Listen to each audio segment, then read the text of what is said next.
Hello and welcome to another episode of Exploring Starcraft 2 Lore or Red Gunner Guy Rambles. In this series, we're going to be reading through the Watchers comics with a special guest here, HyperTurtle, and we're going to be breaking down. And this is going to be real fun because we've got, Egon Stedman, the crazy scientist, as well as Nature of the Beast, which, correct me if I'm wrong, HyperTurtle, is the last piece of published lore so far. After, yeah, I guess technically, I forget when those three short stories for the 10th anniversary came out. I think it was in between, Hmm. like before part three. Alright, so technically Nature of the Beast is the last one. Um Yeah. Alright, again, if you like this kind of content, do like and subscribe, not for me, but the Zelot.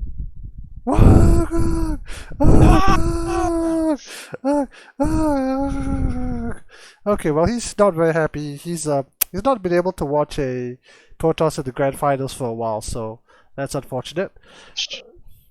Alright, but before we get to it, let me talk about my guest. This is HyperTurtle, and this is the Minnesota Barcraft. Take it away. Um, Talk about myself. I run Minnesota Barcraft when there's actually, you know, health circumstances where Barcrafts can happen. That's my daughter, and I post some occasional lore stuff on Reddit. And currently, I'm going to be getting back to some campaign streams, which Red Gunner Guy and some of the other friends are almost Yep, also involved in. I always love to come on and mess around. Hmm. Alright, I'll also give a shout out to our friend Subsorian who was supposed to join us, but again, he is the moderator of the StarCraft 2 wiki, which I will be drawing sources from, so shout out to him. Links to these two fine gentlemen will be down in the description. If you want to see what Subsorian looks like and his also magnificent beard, check out the last episode. Man, he's winning at the beard game, man. That's no Yes, denying that truth, man. very much the COVID beard going. I just trimmed mine again, so Yeah. can't Oh, compete. all right. Well, let's get on to the fun stuff. So in this episode, we'll be going through two stories in total, six comics, which is going to be These Sacred Lands and Nature of the Beast. Before we jump into the comics proper, I think it's worthwhile to just go through. Oh, wrong one. Just go through very briefly. What is the state of the StarCraft 2 galaxy? Again, we're not going to do a full breakout faction by faction, but just the parts that's relevant for this. If you want a full faction breakdown, we did a long one in the last episode with some Saurians. So, all right, what? At this It's point, peaceful, the right? Terrans are more or less at peace with everyone. That's very good. The Swarm is sticking to their territory. The Tal'Darim are sticking to theirs. The Dominion and the Daylom are getting along fairly Mm-hmm. well. Amoja is kind of trying to find ways to gain some upper hands here and there, but they were never in direct conflict with Mm-hmm. the Dominion. And And things are fairly quiet all quiet, compared to how they were during the games anyway, all quiet on the Kapulu Fund. which is a big front. But all it takes is a little screamy boy to get things going. Um, all right, all right. So we're gonna hop straight into it now. Again, if you want Actually, to, yes, go ahead. yeah, I think what we could talk about a little bit is how the war chests have evolved since they first started at the very beginning of Shadow Wars, Yes, and we also should. kind of what's been going on with Blizzard by this point, because this was released around leading up to the very last live BlizzCon they ever had, 2019. Mm-hmm. But war chests had become a big thing with StarCraft. It had kind of settled into a routine where every year there were two war chests with a bunch of skins and cosmetics, and there'd be two co-op commanders. And co-op had basically gotten bigger and bigger, Mm-hmm. became one of the most played modes. That's definite. And they'd added more missions, and they'd used a lot of those missions to introduce some of the characters you hadn't heard from a while, or who had only been featured in Heroes of the Storm. They'd kind of show up as your advisors, like Morales or their names, Sergeant Hammer, Blaze also shows and up then as a playable character for Texas gang, so playable unit, yeah. nice to have named They, heroes, you know? yep. That But personal they touch. also use those advisor spots to bring back some other characters who hadn't been heard from in a while, like Stetman, Mm. who uh, had a little bit of a substance abuse problem, possibly, and was guiding you towards collecting terrazine with his robots. And Mm-hmm. he had Donnie Vermillion, who, at least in that continuity, and I think the main one too, had been brought back onto UNN, at least temporarily, and he is broadcasting one of the missions. No, not really advising you, but covering Mm. what's going to his audience as you're trying to get crystals to keep a planet from exploding. Speaking of substance abuse,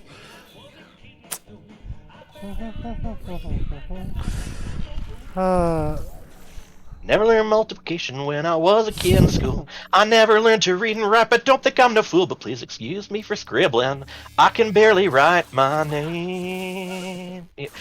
Oh boy, I remember all the posts they were making when this promotional screen was up on Reddit. One thread after another of, please get this guy off my screen. make it stop! Make it, I mean, When there was something promotional, you couldn't switch your yep, loading screen, or your home screen, I guess it says. yep. For those who don't actually know or never go into this section, there is an option to say who do you want your background model to be, but it was just statement. That's graphics at the top. Yep, graphics up top, and it could be quite loud to be fair. So I understand the annoyance, So but war chests, meanwhile, they'd become a regular thing. The comics we are doing are attached to the fifth and sixth ones, hmm and they become more streamlined, more they straightforward. they By started. this point, they'd tied things in a little bit where you could gain experience points from watching StarCraft 2 Twitch channels, Twitch streams. This war chest that went along with the Sacred Land was also, it introduced a Built. line of free items you could unlock by playing without having to buy anything. But as you're seeing more of those things get unlocked, you're also seeing that you've already done the footwork that would unlock all these things for the other races. Mm. If if you did put down $10 for one race or $25 for all three, so it very much promoted itself, and that brings up another big thing because at this point, just shortly after the first war chest started, StarCraft 2 went free to play, where all the multiplayer stuff were free. You could do the ladder if you bought something, or if you, I think, won 10 games on different days.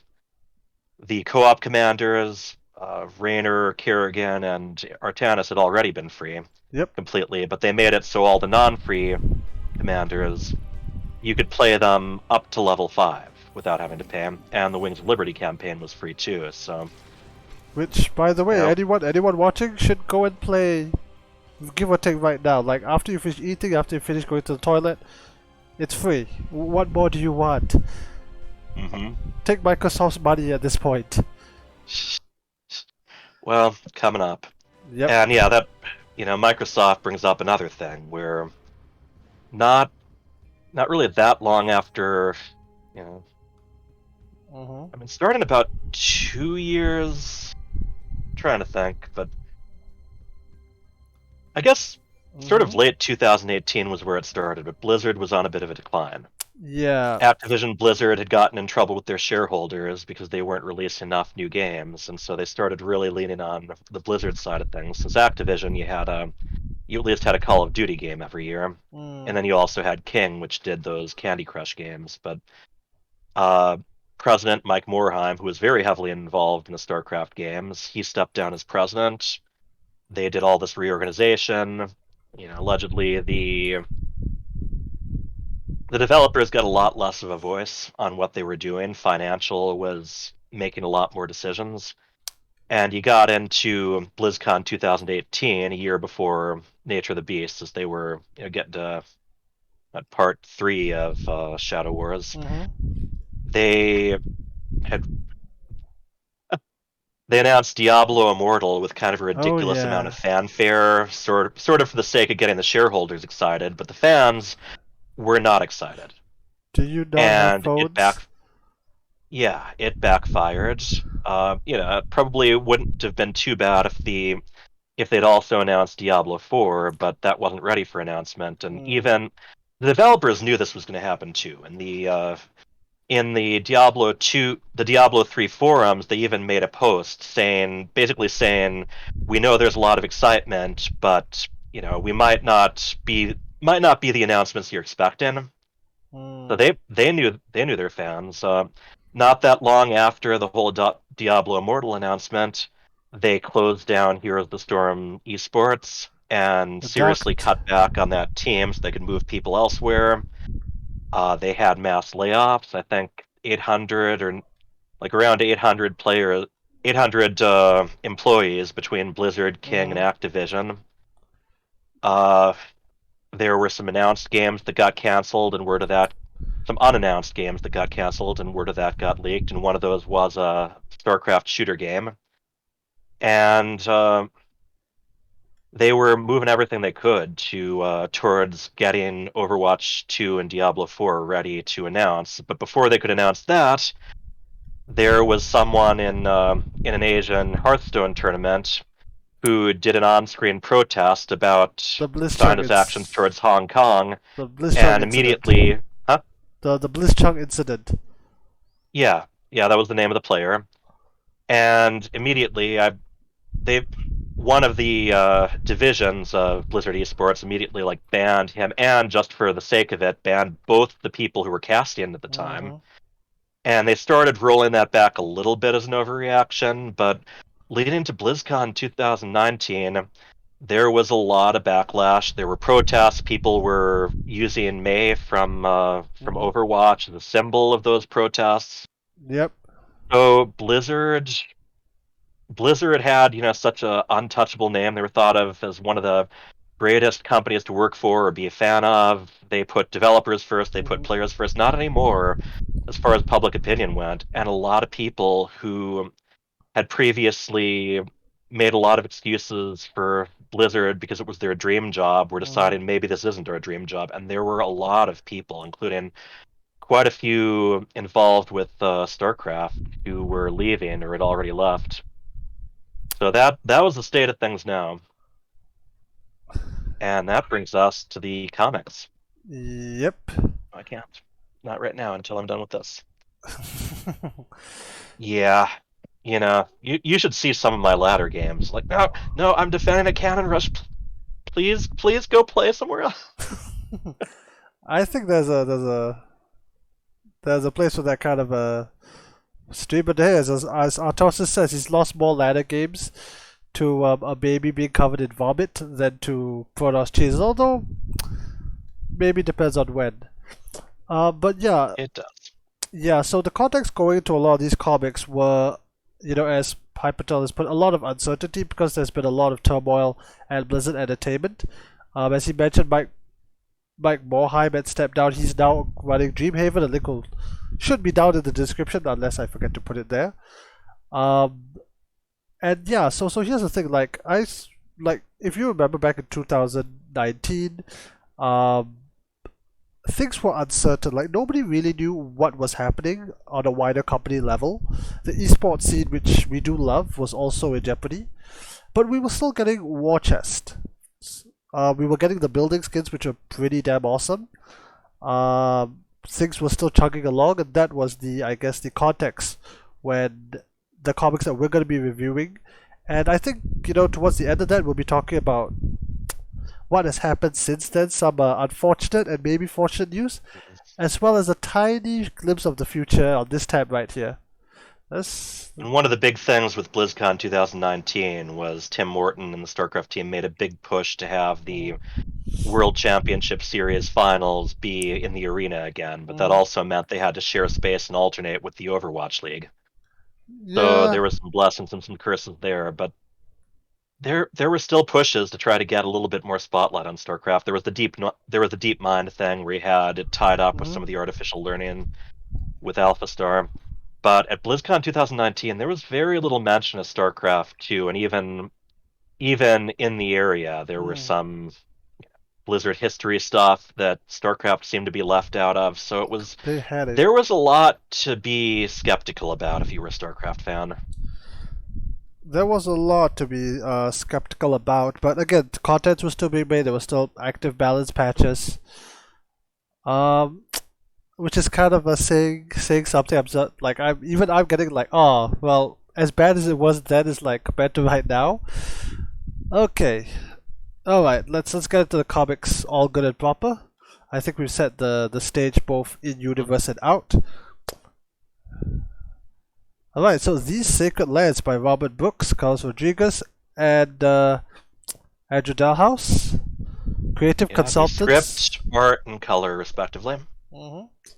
So here are the general credits. The one that I like to point out is Kevin Dong because he was not in the Shadow Wars creative consultancy, and specifically these these guys are important because they're gone. They were important at the time too, though. Kevin Dong had been brought on to help with co-op commanders, Mm. particularly designing new commanders, including the ones who characters who had been dead or had been missing Mhm. for a while. Stetman being one who'd been missing, brought back as an advisor, but then brought in as a full-on co-op commander, complete with his hero unit Gary. Yep. But Kevin Dong got a bigger and bigger role. Like he ended up actually taking over a lot of the balance decisions after Mike Scipione got moved to Warcraft 3 and then left the company. Wasn't that Reforged though? Yeah, Warcraft 3 Ah, Reforged. yes, They that actually one. started making balance changes before Reforged was All right. announced, but they continued to. But yeah, we'll see. There was a big panel on Warcraft 3 Reforged, and almost everyone on that panel basically had one foot out the door, including like Mm. art lead Brian Souza.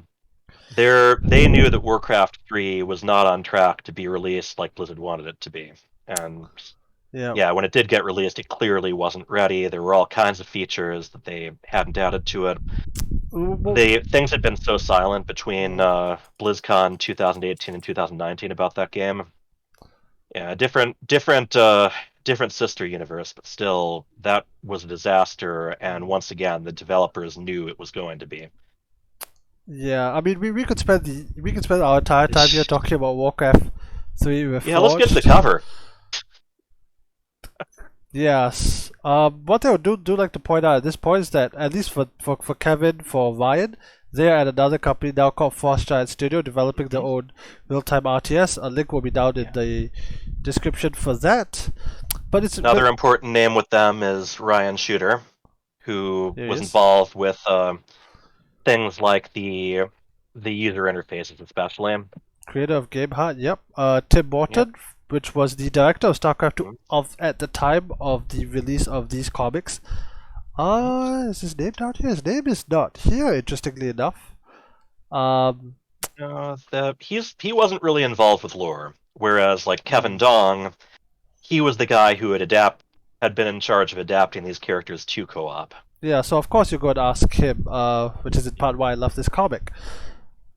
Alright, And at so. BlizzCon 2019, they actually even had a panel on Mm, extended lore, extended universe stuff, whatever. And they actually did spend a little bit of time on this comic there, where they were talking about sort of the initial goal of adapting one of the recent co-op mhm. commanders. And so, yeah, there was one spot that StarCraft 2 actually did get at BlizzCon 2019, along with Artosis interviewing some Ah, people involved yes. with DeepMind, Carbot, and the just announced co-op commander, which at that BlizzCon was Arcturus Mengsk. Yeah. the the story about the Viking, but alright, let's going back to here. Alright, so we have here a medevac over Belshire with Viking escorts and a Mhm. ghost looking for one Egon Stedman. I like this because it feels very much. It's kind of. I don't know if it was intentional, but this is a little similar to the cinematic opening to StarCraft Ghost, which never got released, but where everyone's kind of looking back at Nova, who's there along with them. Mhm. But unlike Nova being completely cut off, this he's a bit more conversational than your average Ghost, and Mhm. little bit I don't, sarcastic isn't the word, but he's got a little bit of a sense of humor. No, Hmm. ma'am, I'm just an expensive babysitter. Yep. Like, It's kind of interesting because a lot of the psionic people you read all across StarCraft 2 tend to be these very stoic or psychopathic mhm. types. And this guy seems to be somewhere else. But at the same time, when I'm first reading this, like this picture right here, it almost comes off. Are they here to rescue him or are they here on a hit? You're sending. I don't think so. I think in a moment, Mm, no contact for 18 months, zero distress begins. He's dead. Yes. yeah, but you're You sending a know, he's. ghost. That's a lot of gas, man. I think he's being honest there. I think. That's a lot of gas, man. A ghost is a lot of minerals too. Yeah. Well, my assumption is if Mm, they're there to retrieve the body, there's other stuff they're there to retrieve too, including anything he's been researching. mm. And they never get into how exactly Detman was, left behind.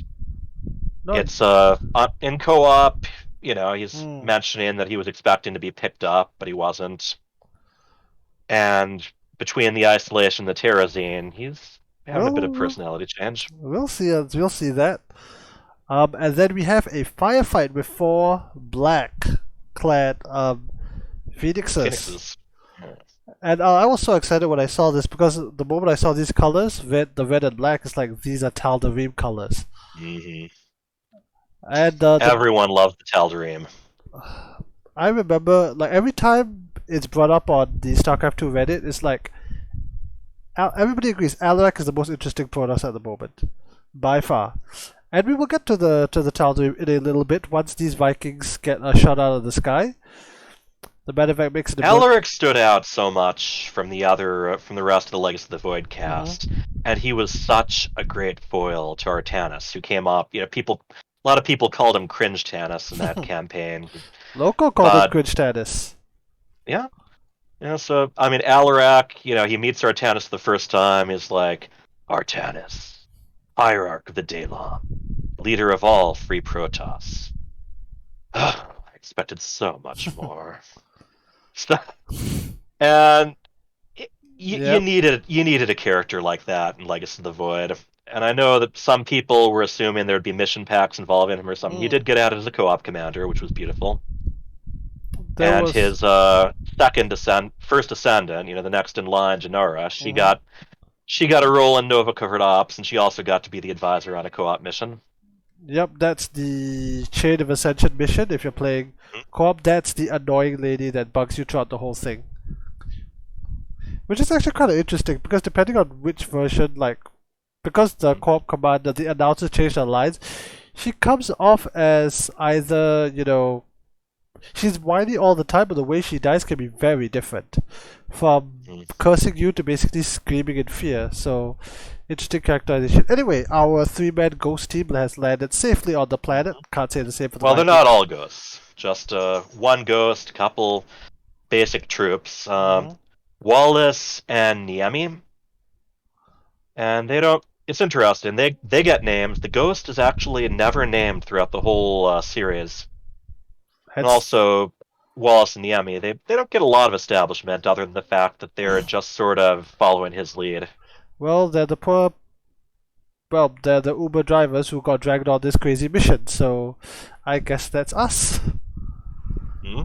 I mean, not everybody can be a psionic super soldier. By the way, this Hmm. ghost, by the way, this is a Valerian era ghost, which means that no more mandatory mind wipes.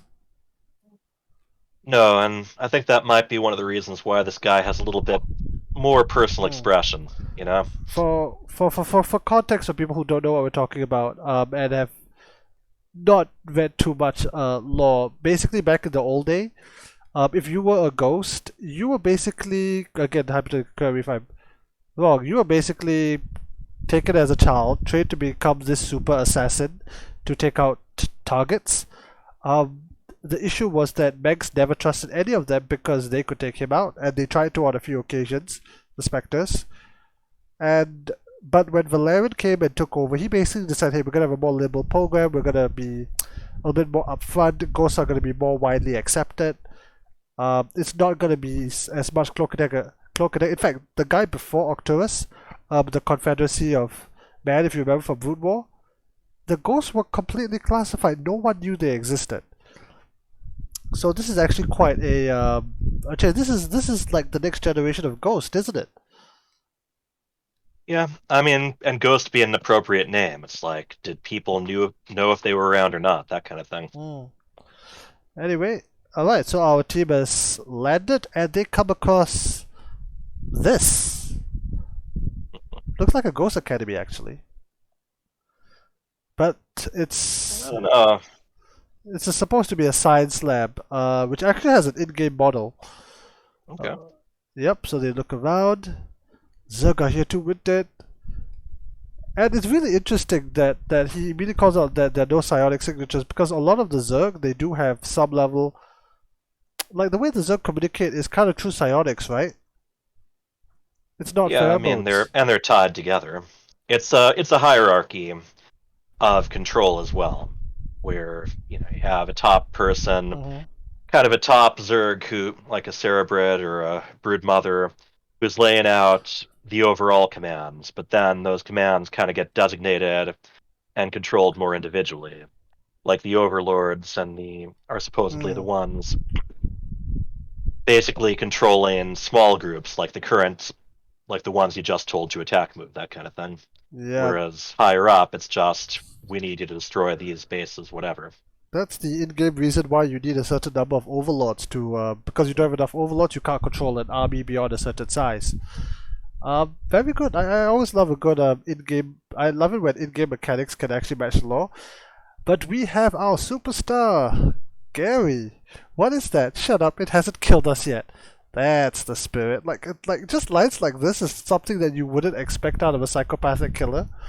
Uh, Gary's an interesting one because originally in the missed opportunities mission it was mhm, just kind of a harvester that got mentioned. My money's on Gary. He always gets the best oil. But mhm, then when Stepman became a co-op commander, Gary became his hero, and he had that smiley face painted on him, which is pretty clear throwback to Castaway with the movie with Wilson. mhm. The beach ball. Yep. Yep, the beach ball that And became his best friend. before that, you had lurker spawns. Like, not very good lurkers if you can see them, see their backs there. Mhm. So we have Gary complete with the handprint here. All right, and then Gary just goes through the forest, goes through these very interesting looking Zerg beings. hmm Who, incidentally, had skins available for them from a previous war chest. Yep. Mhm. Which are actually a different set of units in lore, but we'll get into that. Let's finish this. hmm And we come face to face with Stedman, and his opening line is, "Tell me, why shouldn't I have you killed right now?" We're setting foot on Mhm. this Sacred sacred land. land. Little title drop there. Mhm. I know with the skin set, the idea was that these were a build on the robotic Zerg that they used to train some of their elite troops, and that they built them up. But one of the neat things, which I'm sure Subsorian would have a lot to say about, is if Mhm. you hover over the skins, they all have little tidbits of lore about that skin. And with some of the later War Chest skins, they even got into these mini narratives about other companies having interests in Mhm. these Zerg experiments, some of them disappearing or having their own wills, that kind of thing.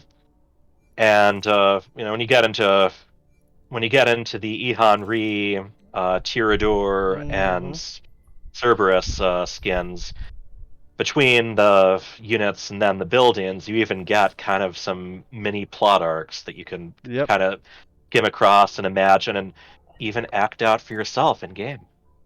Yep. The name in game is called the Stimulant. Although when it came out, everybody on Reddit was just calling them the Mecha Swarm. Um, which is actually Yeah, again, you guys can like just go into the game, read it for free.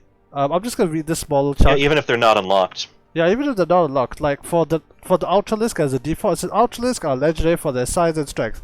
Their armored carapace are nearly impenetrable, and their gargantuan pincers can both crush and eviscerate enemies with ease. Okay, fine, very standard description, nothing too interesting. For the stimulant, Early in the project, it was agreed that the team would never construct a replica of the Ultralisk. When Chaos later overtook the lab, it had been clear that the agreement had been broken. That's a hell of a jump in writing. Yeah. Well, you get the idea of that anytime that the Dominion is working on something, there are other groups trying to manipulate Mhm. from behind the scenes, pursue their own interests. Oh, here.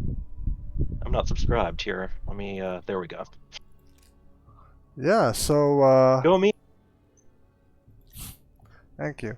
Um, so aside from that, okay, but something that I think is worth making a distinction because law-wise, if you actually go into the reading of the stimulant, they're not actually Stedman's brood, are they? Because the stimulant were created by a group of engineers, and it's strongly implied that whatever Stedman is doing here in this picture, this is not that brood. Kind of reminds me of Swan inventing the Thor. It's Hmm. like there's some stuff where Mm-hmm. it just conflicts a little bit for gameplay reasons or because it was overlooked. It's like, Does it no, it just though? so happens there's two completely different, swarms of robotic Zerg, Well, depending how you interpret it. technically two and a half if you include the Cerebit brute. Um, Those are Zerg. Those are cyborg Zerg, not robot Zerg. So they are two and a half. normal Zerg with cybernetic implants to control them. Well, that's two and a half, right? Two and a half Zerg brutes. Oh, okay, fine. I'm gonna yield. All You right. win this time. Well, you want to take it on the ladder? I would be crushing brute one though. Um, So if, chapter 2. chapter. I love how this starts out because you don't usually get out of game looks at the buildings for Protoss. Yeah, and this is I really Those love this eight section because this is where we could really dive a little bit deeper into the Tal'Darim. The seem to be the missing the pylons though. it could be behind the Nexus, and Maybe. yeah. So So as you said, I was shocked. It's like Nexus have windows. They have a glass panel. reminds me of the memes about Protoss need doors. Well, they have windows. Oh. All right, and we actually get. Lane, and he's the fourth ascendant. Gennaro's the first ascendant. Mhm. So this guy is 3 below Gennaro. And so the way Tal'Darim work is everyone has some, well, basically ladder ranking. They have an MMR. Yeah, exactly. There's everyone is somewhere on a numbered list of where they stand in the Tal'Darim society. And the only way to get bumped up is for the guys above you to die. It Mhm. might be because you kill them in Rakshir, or it might be because someone else does, or it might just be if you're lucky if they die in battle somewhere else. Mm.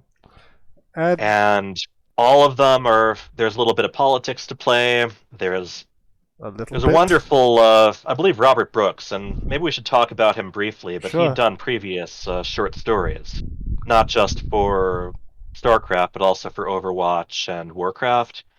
But he actually did a short story called Ascension, where Alarak is manipulating some of the guys above him against each other Mhm. and getting involved in this Rakshir without actually declaring his allegiance until the very end. So very, very calculating in his cruelty. Which is quite a contrast because with a lot of the Daylam Protoss, which is the standard, golden armor guys, those guys are Mhm. kind of upstanding and they follow They're first the laying down their lives for each other. yeah for the conclave and for the Tal'Darim, and this by the way is reflected in game in the skins. Let me quickly pull up the Colossus. The Tal'Darim Colossus, relics of war. No, the Forge Colossus. Lower ranking ascendants often dare each other to disable and commandeer an active Colossus.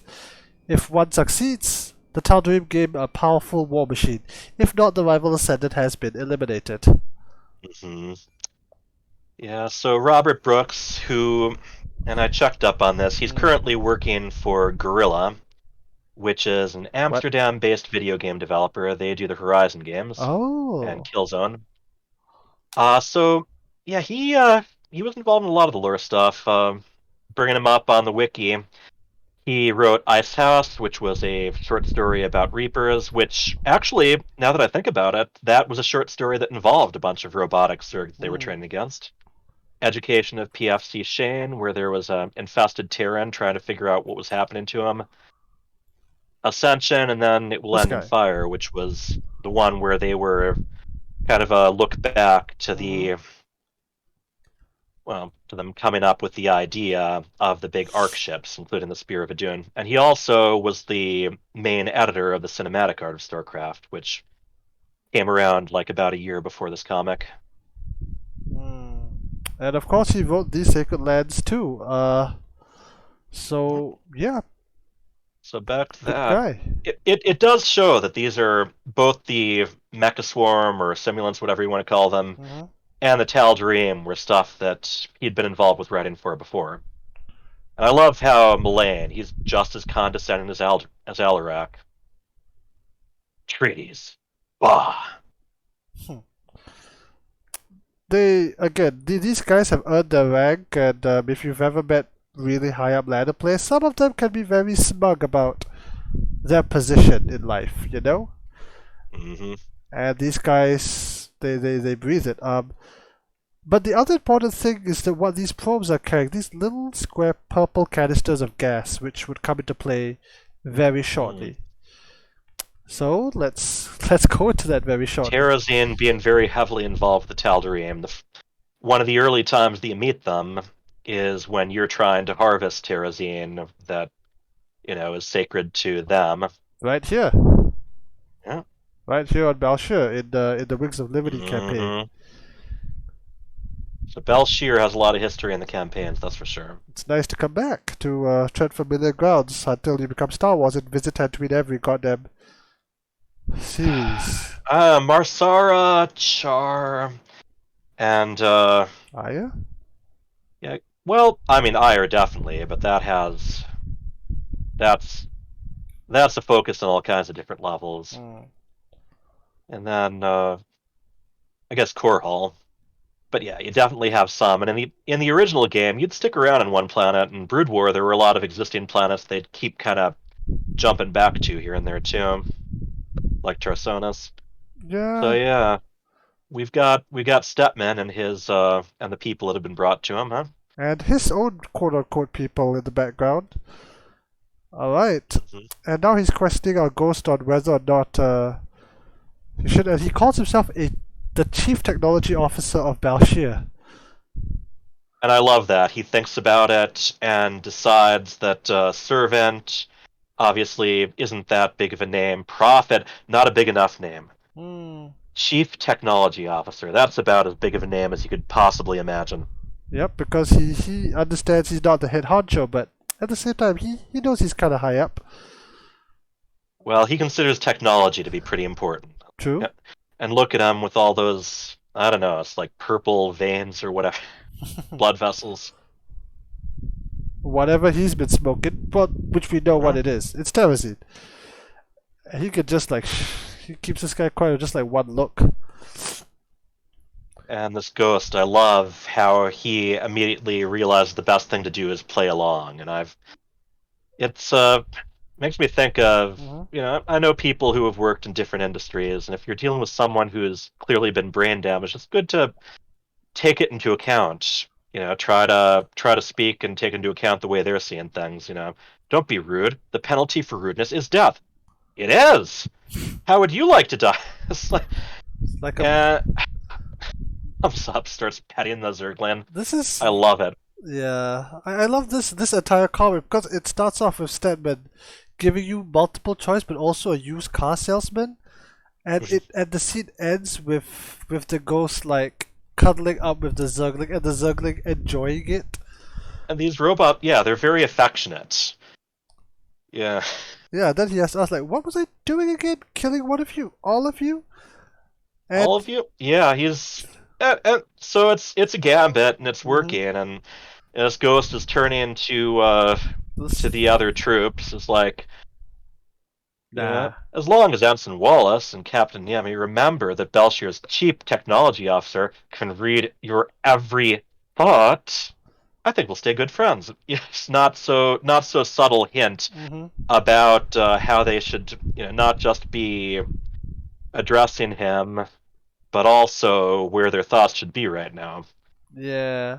And at the same time, we got the Vulture trying to get in on some cuddle action.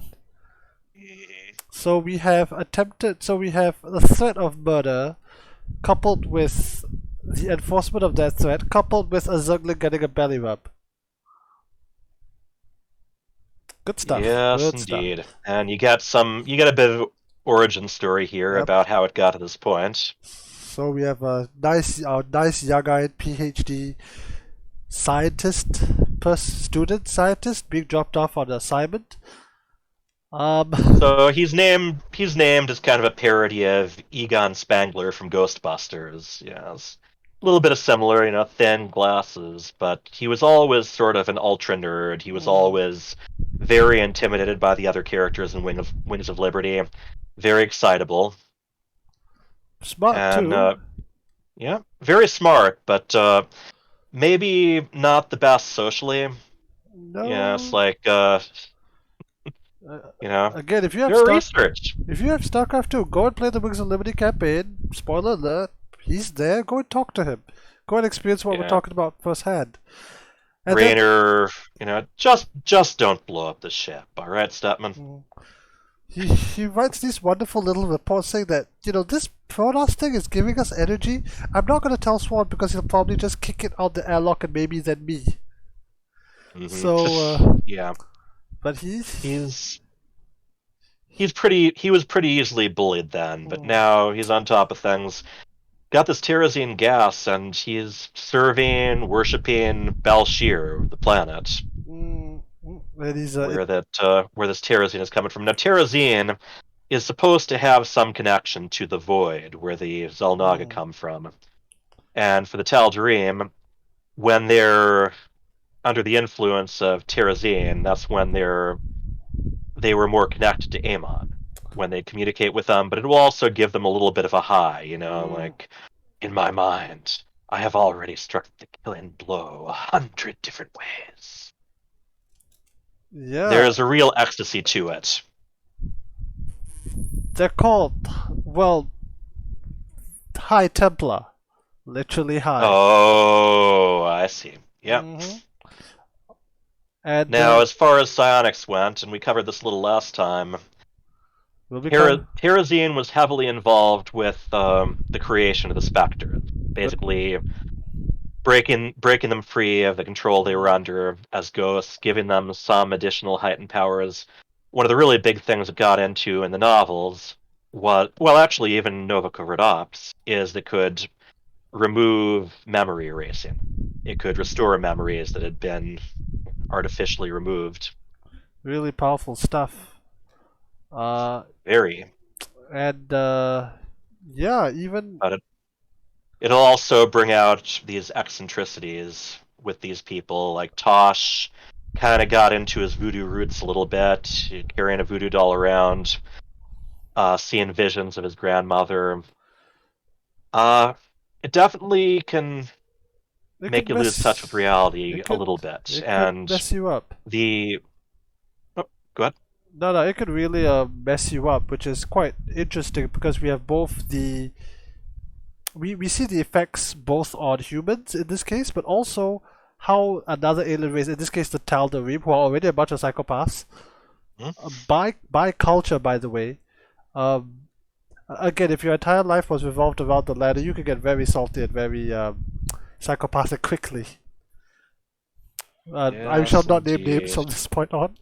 Uh, but but they also have an effect to it, and they both want the substance And bad. Jorium from Shadow Wars, those gold minerals are supposed to help uh, basically keep you grounded. So countering some of the less positive effects of the other. Although we do we And know yeah, if there he is putting Gary together, and I love, they even have a little callback to co-op. First, I created servants. I used them. best oil. And for my whole So, life, I grew a congregation. Like he really sees this guy, this swarm as like his pseudo flock. hmm Loyal, powerful, shiny. The means to destroy any trespassers. And again, like when I was reading the comics, when I was doing the breakthrough, I'm like, you're completely insane, but your neighbors are the Tal'Darim. Your neighbors are the saltiest yeah, Protoss they on. never left the planet.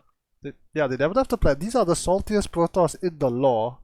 They have no hesitations by using Void Rays or Destroyers. Yeah, you do whatever you need to do to win your PvZ, man. Yep. And the other Terrans are putting the pieces together, and the ghost kind of gives them a side-eyed look, and their thoughts become a little bit more flattering. Yeah, but this also really fills in the gap because, well, from Mm. Stedman's mind, a little bit up in the comic, he said that he was abandoned. Reinforcements were supposed to come, they just didn't show up. It's like you go on a date, and then the other person just completely ghosts you, and then you realize the other person ghosted you because a war broke out that you were completely oblivious about. Um, TLDR, reinforcements were supposed to come. Things were supposed to get better, and then everything changed when the hybrids attacked. hmm Things got a little sidetracked. And the co-op missions, those are supposed to take place on a alternate reality or Mm. timeline, whatever. But they're all supposed to take place a little bit before the Legacy of the Void campaign ends. Well, the fight against Amon is still going on before he gets sent back to the Void, and kind of the idea of, okay, what if these things Mm. were different, and what if everyone was actually cooperating the whole time? Friends, but not really. hmm Yep, and Stedman put Uh, together the Mecha Swarm, yeah. and now our ghost. By the time Our reading the ghost kind of paints himself into a corner, doesn't he? he does. It's like the student that has done his homework but missed out on a question, knows his material enough to bullshit his way through, and then finally convinces our host. Convinces him a little bit too well. I am not worthy of such a gift. I insist. Yep. And Shit. there you go. Great way to end an issue, I think. Yeah. Like this is the moment. It's like okay, like anything could happen from here.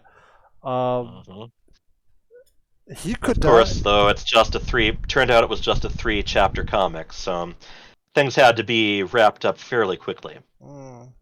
Love this artwork in the third issue, by the way, with the skull because we don't actually know what has happened. It's like why is he holding hmm the skull? Well, the helmet, right? Yeah, the ghost skull helmet Yeah. looks so much like a skull, which I guess is the idea. Oh, yeah. I mean, it's supposed to look kind of creepy. Stedman, I am in position.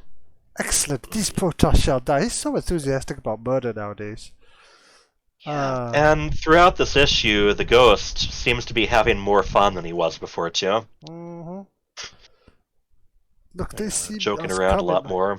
So Yeah, we. there's that window snipe. Yep.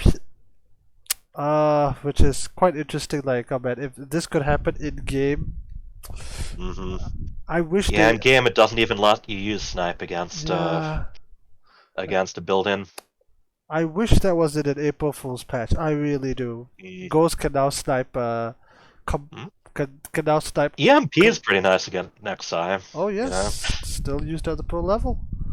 Yeah, and I mean, not only does it take away the shield, it takes Hmm, away some of their energy for quite a bit. chrono and other abilities too. And just like that, he has promoted the fifth ascendant to fourth ascendant. Yeah, Yes. someone's happy somewhere else. Yeah. Yep. This guy's probably panicking because s- the guy somewhere else could still, take the blame, and he's probably gonna get crushed by this huge mecha swarm. Yeah, it's a bit of a sadistic sense of humor this ghost starts to get. He talks a lot for a dead guy. Hmm. Nobody asked you. Protoss don't have mouths. They can't gurgle. If Belcher said he gurgled, then he gurgled. Yeah, Stepman. This is great. It's like Stepman is having fun. He's pretending to read their lips, even though they Hmm. don't have them. It's like he's doing his own commentary. Well, we established that he could read minds, and human psionics can read Uh, Protoss I doubt minds. that's actually what they're thinking. I think Everybody's it's high, fun to think, man. though. It's like playing Starcraft Junk. Anything can happen. Although you will wake up the next day with a lot less MMR. Alright, how am I supposed to rise the ascendants and baptize blood and then you just have what happens when a tier like 2 army hits a tier 3 army? Mhm. We have Gary being a badass. He's so well made and powerful, so much more impressive. I guess we all deserve to die for being so lame. Like this is what you'll read on this. Like this is the StarCraft 2 Reddit personified. Stepman. Stedman. All right, but then we have to come to a conclusion. Like, how does this wrap up? How does this end? Like, we knew the Protoss was we're gonna get eat. Don't relax, relax. It's a Tal'Darim. It's not you. It's not you. But how does this end for our trio? Quote. Well, it ends with Stepman further drugged. Yep, 1 hour and 13 He's minutes dead. later, which is quite long for a PVZ. Maybe it was the best of 7. Probably 4-1. Hmm. Don't know. Hidden pylons on the map, who knows? But Don't know where he got. Gary, even though it's just spray paint, he's Mm, got different expressions on different sides, so he can like turn his head and have the frown facing you. yep, the angry face. Hmm. Hmm. But As at this point, it's interesting because it's not really an act anymore with the ghost. He's not just playing along. Now he's hearing those same voices and he's hmm. thinking the same way. Yep. And it brings That's up some questions about, is it just voices in their head? Is something actually communicating with them? Is it actually the planet, or is some being from the void? Not something we really know. yeah, and But whatever it is, someone else is picking up on it too now, and he's create countless congregations from her. What does that mean? Does it mean they'll be making more mechs, or does it mean that they're going to be wiping people off other planets? It's all it's That's what she all told me, anyways. yeah. So We'll just have to this see, won't we, Gary? so this came up like as a really good like twisted story ending because Mhm. um I couldn't predict it. I had no idea where this was gonna go. The last thing I expected was the ghost to completely turn towards Stedman's cause Mhm. and basically go rogue. But it's still a Yeah, satisfying. probably. It's still a And we satisfying. still we still don't really know exactly what that cause is, and that's the Mm, fun little cliffhanger here. yeah, I was also And gonna. a little bit similar to how Shadow Wars ended, where we didn't know what Nova's endgame was either. They're just Yeah, kind of teasing more to come. indeed. So again, like Stedman, as of the count, again, I will say that this was really good because it was a very satisfying ending to this short story. Like again, it's 3 comics. It's not as long as Shadow was. It doesn't tell as elaborate a story, but it still ends it very satisfyingly.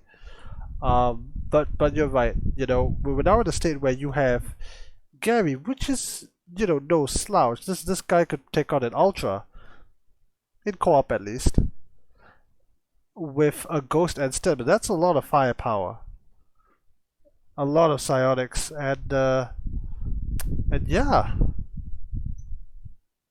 the artwork here is really good. Like this image, as foretold by Omniscient Belchier.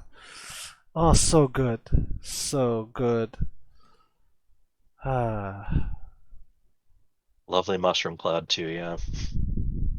This was the comic that inspired me to, hey, you know what? This comic was so good. I gotta drag a Subsaurian in and take him, Ah, Subsaurian and HyperTurtle, take time away from their families. Put some, say the words and lock them into tiny rooms to talk about this. Isn't Terrazine wonderful? All right, so again, that wraps up this comic. That was the War Chest in early 2019, I believe. But we're not done. um, no, it was kind of mid to late Hmm. 2019, sort of leading up to BlizzCon 2019 in November. All right, so So the next war chest didn't go for a while because that IEM Katowice, I still have no idea what the right way to call that city is, but there are lot lot more things got changed hmm, because on his way out, Tim Morton, one of the last big things that him and some other big names like Kim Fan organized was an agreement with ESL for them to take over Starcraft esports and just close the WCS down. So that Blizzard was handing, giving the money some creative direction, Hmm. but ESL started handling things. Which Uh, was honestly the happiest I've ever seen the StarCraft 2 Reddit. oh boy. Yeah, it's like got to the point where just knowing that someone else was taking things out of Mm. Blizzard's hands, anytime we hear that, people get excited. Seriously. And By the way, things, it wasn't just anybody's heads. It was Apollo, who was a former commentator. mm, He had oh been yeah. casting for like 2 or 3 years. He knew all the pros. He And knew all the ESL and players. DreamHack, they'd been part of the WCS. There'd be the DreamHack Mm. stops in Valencia, Montreal, And Texas. I in think it was Houston. I don't know, Austin. but yes, yeah, Austin, Texas. And so yeah, someone who was heavily involved and invested in the esports side. In fact, as of recording, they're still running the esports. They're still running the ESL Pro Tours. Supposedly, there's an announcement coming up too. Another one. There's always some. The announcement for the announcement, Uh, right? this year with the sixth war chest, that was the 10th anniversary of Hmm. StarCraft II: Wings of Liberty. Um, and it was a while before we heard anything, but as these went on, they suddenly announced patch 5.0. Oh, that 4.0 had been the free to play. So all of a sudden they announce there's going to be new achievements for the that campaign. came so out of Uh, nowhere, man. Absolutely, and I know some of the big community names knew a little bit about it. They knew there was an anniversary event, but nothing on this Hmm. scale. Yeah, people were assuming it would just be like an online stream or something. I guess we gotta get into the state of the world a little too. By this point, by the beginning of 2020, Ah, the COVID-19 had reached the United States and was stretching. There was a lot of political conflict going on. Definitely a lot, and this kind of sets the stage a bit for what Brian Alexander was writing about. But there was a lot of conflict between different media and political groups in the United States. Um, and so they couldn't have like a LAN party at Blizzard headquarters this time around. We knew yeah. that. BlizzCon was online that year. Uh, no, there was no BlizzCon that year, Wasn't it? Wasn't it 2020, Blizz? but early 2021 Oh, right, right. is when they had BlizzCon They had to line. cancel BlizzCon. They did. They canceled BlizzCon for the first time like Hey ever you, hey you. since the beginning. Did you need to stream something? Do you want to watch Mickey?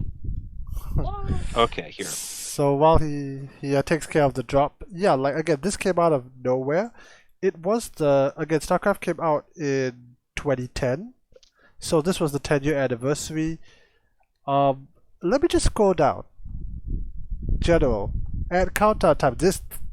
I waited a goddamn year for this. New announcer, Whiterun, new campaign achievements, custom campaign, the co-op prestige system, which was gigantic.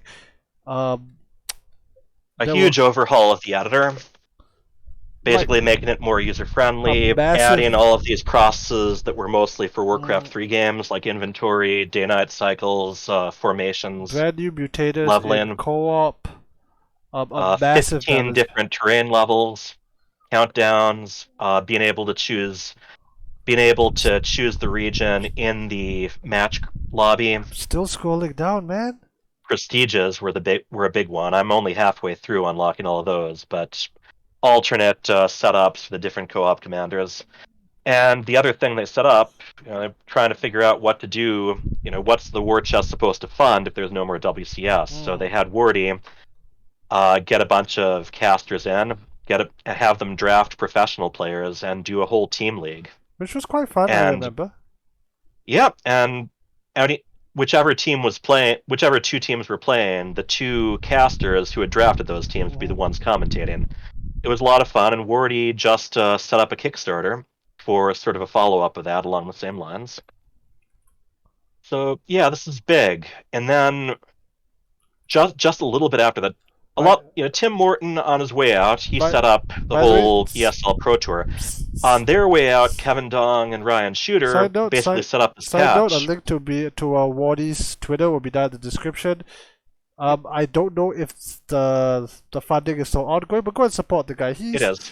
He's basically like he streams StarCraft 10 hours a day. Oh, as said on the pilot show, there's no human being on Earth that watches as much professional StarCraft as Morty. So even if whatever you think of his Hardworking guy. whatever you think of his commentary, whatever you think of his personality, he does more actual effort for the StarCraft 2 scene as a single person than anyone else, I would say. ESL is a teamwork, it's a team thing, but there's no other single individual of this caliber that we have. So yes, go and follow him, go and retweet him and everything. Alright, sorry to cut you off, but Morty deserves some. No, that's an important thing to cover. Alright, But so the big thing back to is, the show. just after the whole 10th anniversary stuff was winding down, you heard that Ryan Shooter and Kevin Dong, among other former Blizzard employees, Mm, like Tim Campbell, I think, had founded their own studio. And just the next week was when Blizzard said there's not going to be any more paid content for StarCraft 2, no more war chests, no more co-op commanders, and the all of classic games, which StarCraft Remastered, StarCraft 2, Heroes of the Storm, and Warcraft 3 Reforged were all mhm. under, got heavily reorganized, a lot quieter. It was a really, really This was weird. this was a last hurrah. This whole thing. Yeah, it was a really, really weird week for people in StarCraft 2 because I remember that again. You correct me if I'm wrong. Like the announcement came down, and I need to find the specific announcement. Oh right, SC2 no more paid content.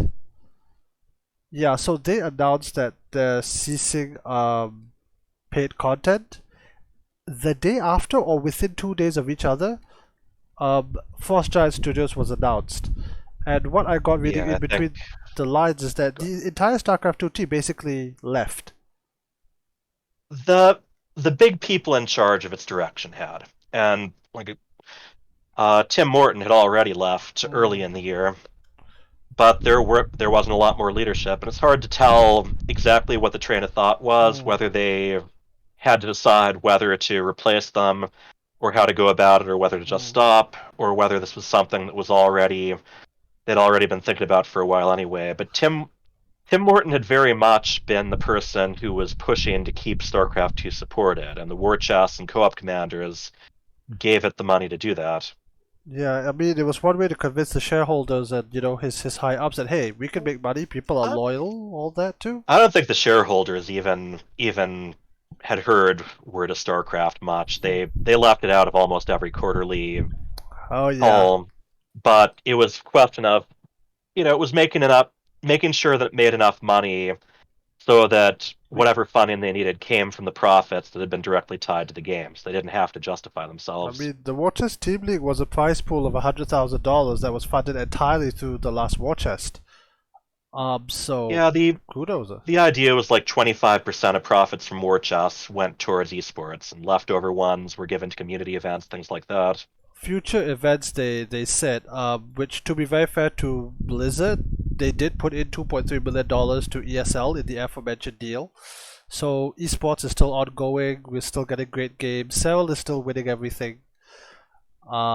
Raid is giving him a run for his money, but still. And right Yes. around the 10th anniversary, when it actually came that summer, was when we started hearing about the big lawsuit Mm, from California.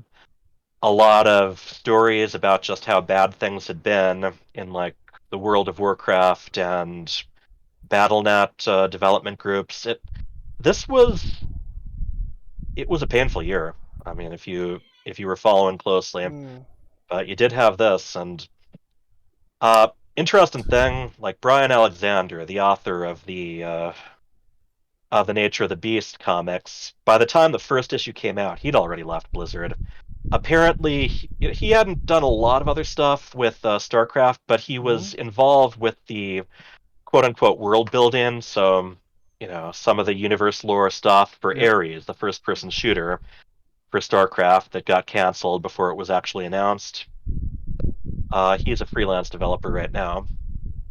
But people were leaving Blizzard all over the place. I mean, every week you had more Twitter posts from Blizzard employees on their way out. And High as level. tradition, they'd take a picture of themselves, a selfie with the Thrall statue outside.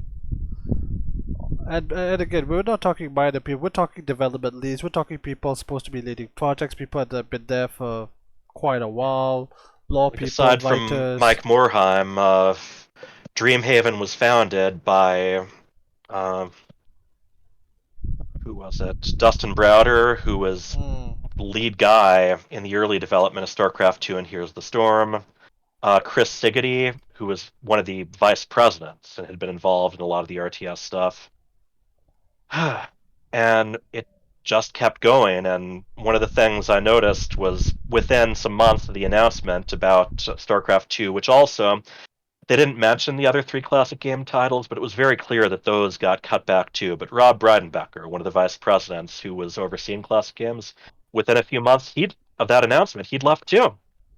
It's like It came to a point that that's Artosis not. said on the Pylon show, which is that I don't know anyone working there anymore. Mhm. And he used to be able to name like 20, 30 people. It's like they're all gone. Yeah. It's that meme from insert name. You know, like Parks and Rec was a good one if you watch that show, which is that I looked around one day and I didn't recognize anyone. Um, Yeah. we well So we still had things ESL, kept but going yeah. downhill. They got new co Blizzard leaders. One of them left within 3 months. More details, more allegations, and then yeah, not that long ago, Microsoft Mm, made an offer that they accepted that they're ironing out now for that they them couldn't for Blizzard, refuse. Activision, and King to become subsidiaries of Microsoft. And with that, there's a little bit of hope at the end of this depressing episode, which includes this tab, which I really want to get to. All right, let's do this comic. Let's do Um, this comic. So we pivot away from a Terran Protoss story to it's always a Terran story, isn't it? Speaking of Terran, Downstairs. you want to watch that instead? speaking of Okay. Terrans. All right, so we start on the Donny Vermillion show. I mean, oh man, Yeah. this guy we We talked should about it. cover Donnie Vermillion. You know, he Absolutely. was throughout Wings of Liberty. You almost every mission you could check and watch either a commercial or a quick UNN broadcast where he would be sort of summing up the recent events of like your last mission or what else is going on, trying to spin it against Rayner. And then you had Kate Lockwell, the other broadcaster, and every time it would cut to her, she'd be trying to just explain The facts. truthfully, fact based what was going on, and he'd try to cut her off if she was trying to go too far away from what he was saying. Uh, Good story, Kate. You heard it here first. Rayner terrorizing innocent women and children on Mars. That's Yeah, that kind of stuff, and I think very clearly inspired a bit by the movie Anchorman, but he's throwing around a bunch of United States news catchphrases too. Like the ever corny "We have breaking news." But here and there in Wings of Liberty, he'd also actually drop some of the direct Fox News catchphrases, like, I always try to show a fair and balanced view, or at the end, is that true? You decide. And I mean, back then it was quite a few years this is after the 2010. U.S. Had taken up occupation in Iraq and Afghanistan. But by the time this comic came out, you had some real media groups bite into each other. Not to mention, by this time, there were also like a lot of very, very much smaller organizations for streaming or That broadcasting who had taken up news, including even some just plain YouTube channels that had actually gotten a huge following as well.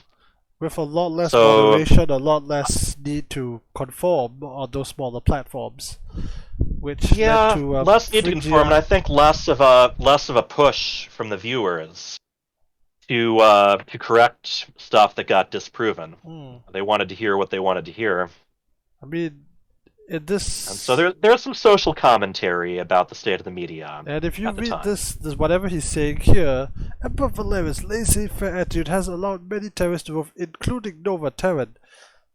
Really, Laissez-faire. Yeah, yeah, it's like this is you interesting. just Leading up to Oh, go ahead. No, it's just like you're gonna insult the Dominion's best assassin on a public channel. What is wrong with you, man? And then he Uh, goes on with Allegedly a this. lot of things. At the end of Wings of Liberty, he actually had a mental Let's breakdown. let's And let's go over that because I think that informs his character very well. Because do you yeah, want to tell the story? Because it's hilarious. the the idea being that just as you're wrapping up the Wings of Liberty Hmm. campaign, Kate Lockwell shows up in a broadcast wishing good health to her associate Donnie Vermillion, who had a breakdown and was found in the studio wearing nothing but his socks and in possession of a Jar of printing of Mink's and manifesto and and a jar of peanut butter. And uh, it goes off the air, and just as she goes off camera, but she's still on audio, you hear her go, "Yeah, oh!" at her look promotion. look at me. I And am the anchor now. yep. And in Nova Covert Ops, she is. She's the soul She's the face. very anchor. She If even had her own actual Twitter account because they did a augmented reality game leading up to Nova Covert Ops, where you were getting these hints from Radio Liberty about the whereabouts of Nova and these rogue ghosts.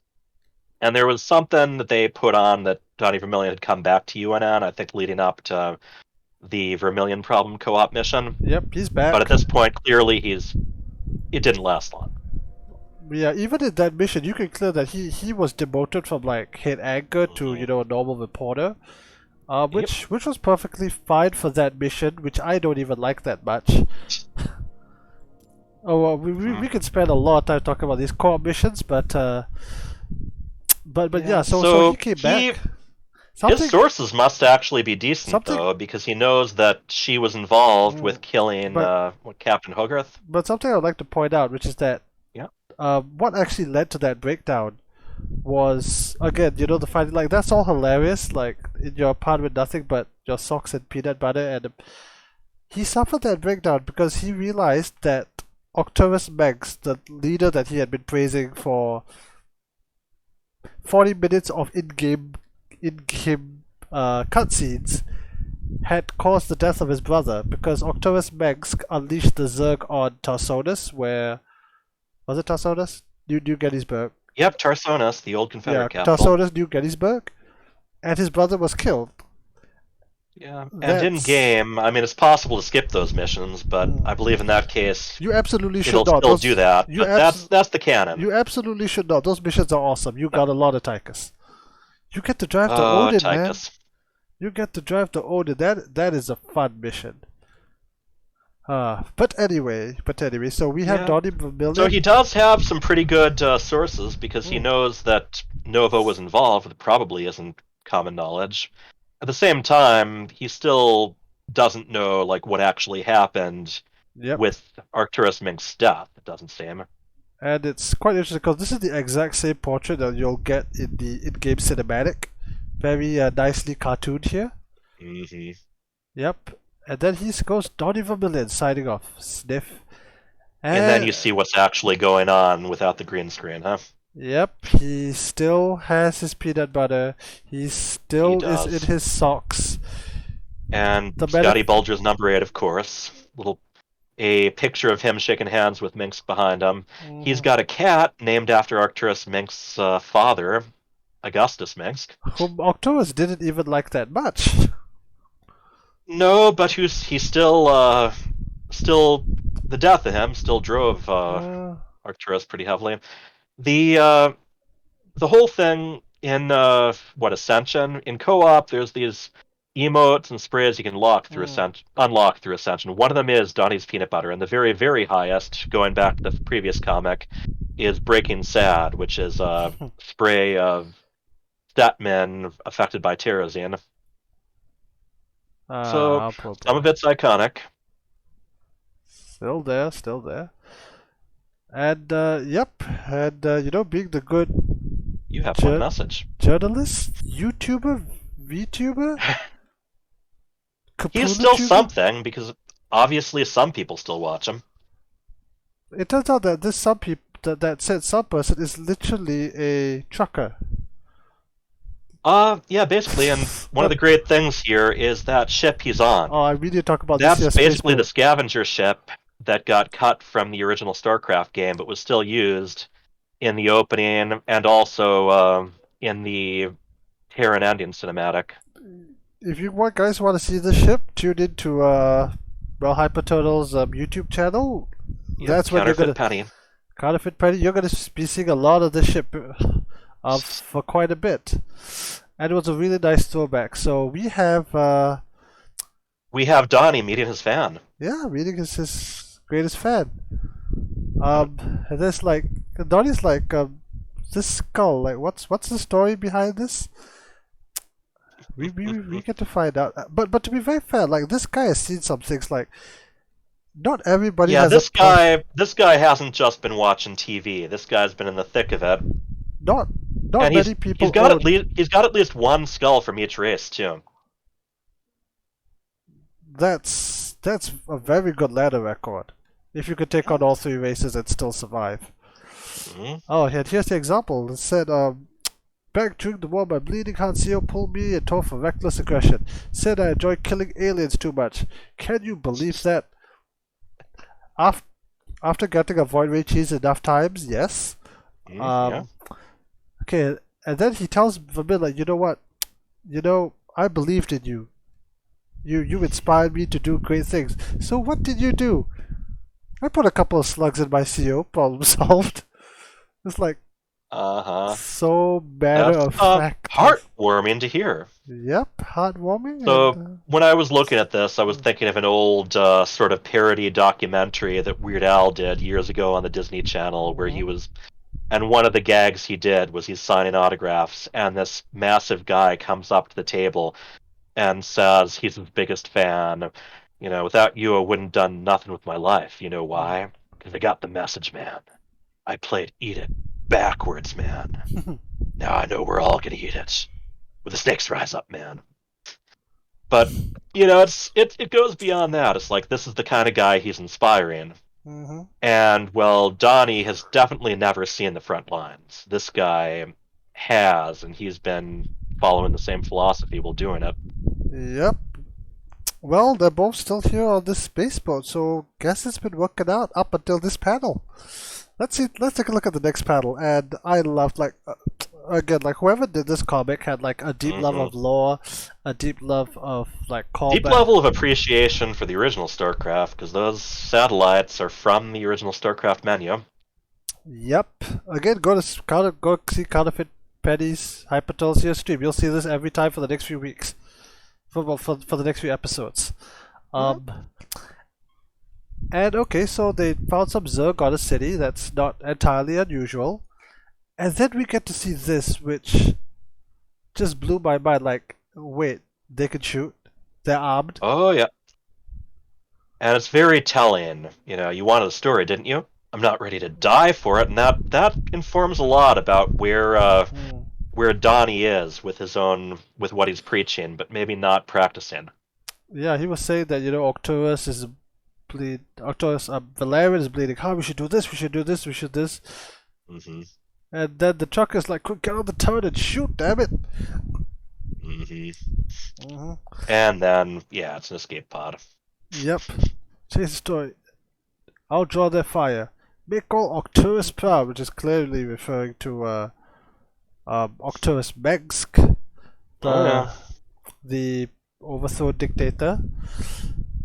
And then he gets shot down to the planet in what is a very cute escape pod. The expressions, It's functional. the expressions in this comic is so good. It's giving like the Secret Lands a run for its money and making Shadow Wars look bad. Yeah, well, I think Carlos Rodriguez and Sandra Molina, both of them worked on at least some of the issues of Shadow Wars. Well, they And got I mean, good. obviously, at the beginning, we have a little tease about Shadow Wars, them recapping the fact that Nova was involved in Hogrit's death. But then we actually get back to Nova and Speaking of Shadow Wars, yeah, Nova, you should see this. Can it wait? I'm about to done service, and it turns out that who could possibly know about this place? And then you see this beautiful image of a man You losing have his got mind. to be kidding me. Hmm. It's a real odd couple pairing, isn't it? Well, it looks like Donnie Vermillion is about to meet the person who he's been criticizing. Well, one of them. Rayner isn't around anymore for him to focus on. True. What do you call the person that you criticize, but it's not your biggest critic? Um, hmm. Probably, probably I didn't know. I didn't think this day would come. Yeah. Okay, well, that was good. She's on the Griffin, which is still in cloak. We have Rigel here, and now we go to the planet's surface. Nature of the Beast, Part 2. That planet's surface has seen better days. And I love it in the comics how you don't just see creep on the ground. It's like draped everywhere. Yeah, we often forget how thorough the Zerg can be with their decorations. Alright, And so Nova still being pretty vague about what she wants to do with the yep. Jorium.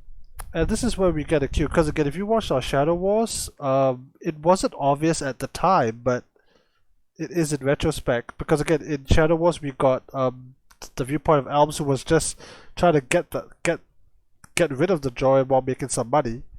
And it turns out that Nova is going pretty hard. She wants them high yield minerals. She wants a lot of it, yeah. And here we get to see a split because Weigel is starting to question her leadership. It's like, do we really need to save him? And she's like, screw this guy. I need my crystals, man. It's interesting. Just a few panels before, Donnie Vermillion may seem like a joke, but the propaganda he spread cost lives. But then just a few panels later, do we really need more blood on our hands? Like, he's definitely cost some lives, indirectly. Nova has taken lives away very directly. Which you could do if you choose to buy the Covert Nova Ops campaign. Okay, and Donnie Vermillion is here doing the only thing that he knows how to do. He picks up where he left off, yeah. He's got that floating camera. I mean, I don't blame him. Hey, you get a match against a Grandmaster, you either play the build you do all the time, or you cheese him on the spot. Sometimes it works. Yep, so he picks up. I've never seen an infestation this bad. I can't imagine anyone could have stopped right there. Could have. She finds her cue. Well, someone survived. Right, always nice to meet a fan.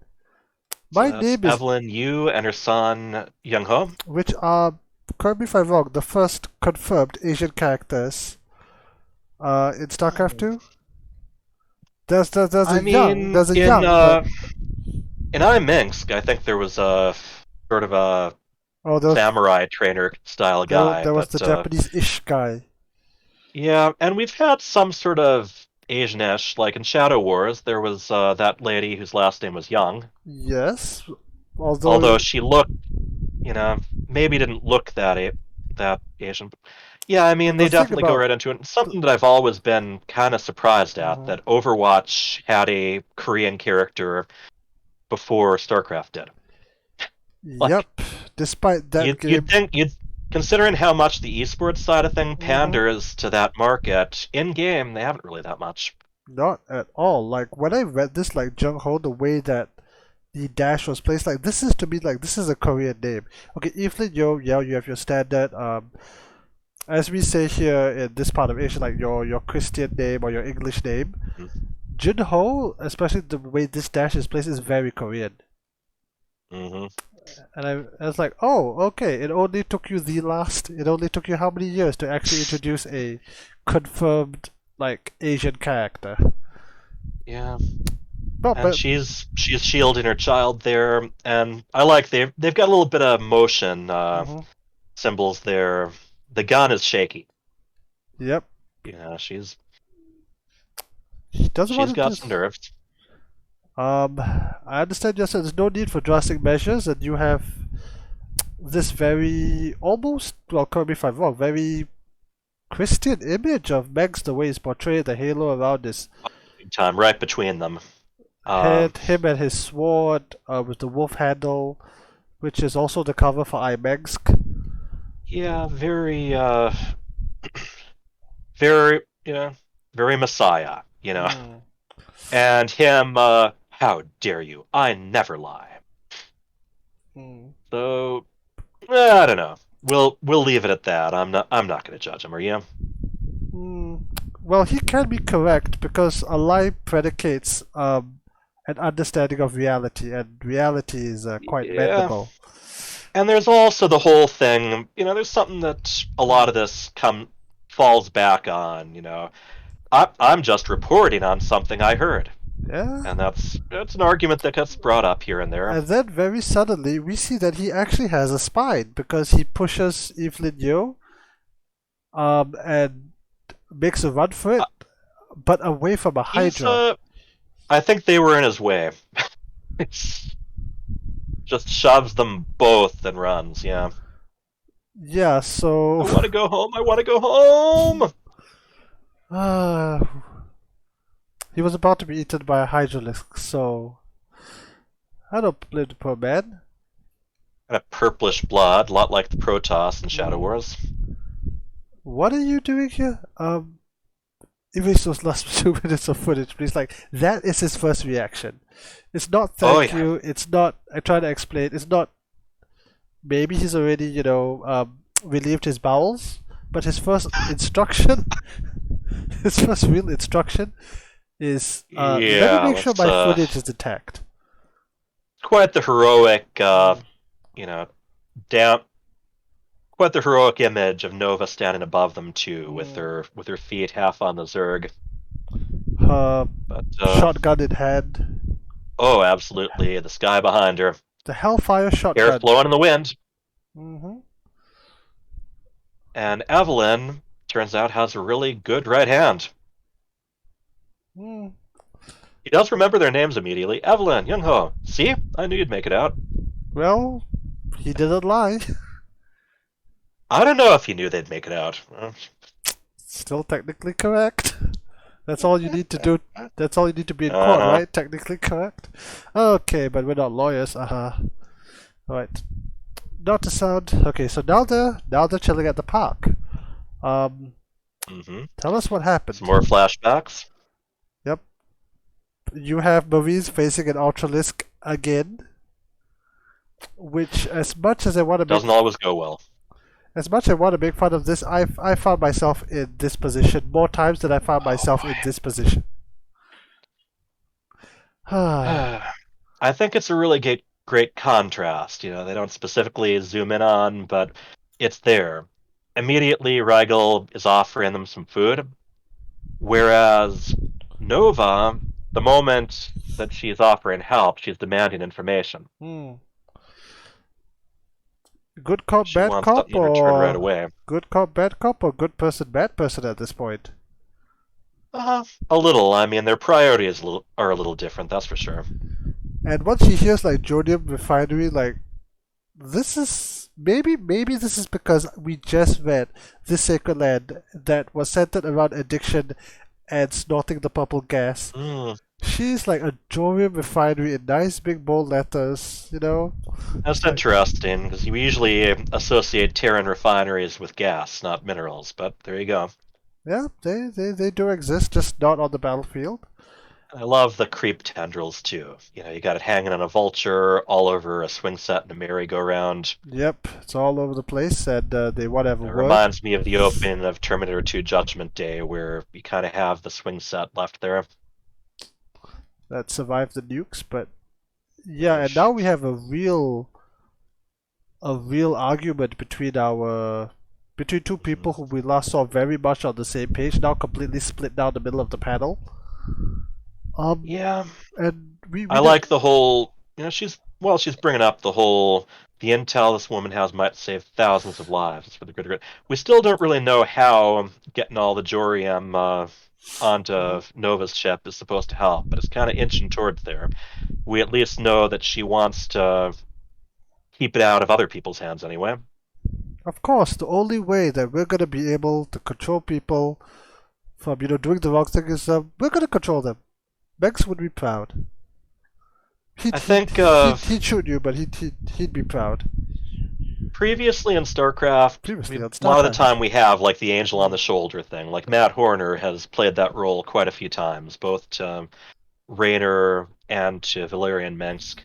Now Regal is very much serving as the conscience for I just Nova. realized how well you summarized Matt's job. It's like make sure Valerian does the right thing, which was the deal.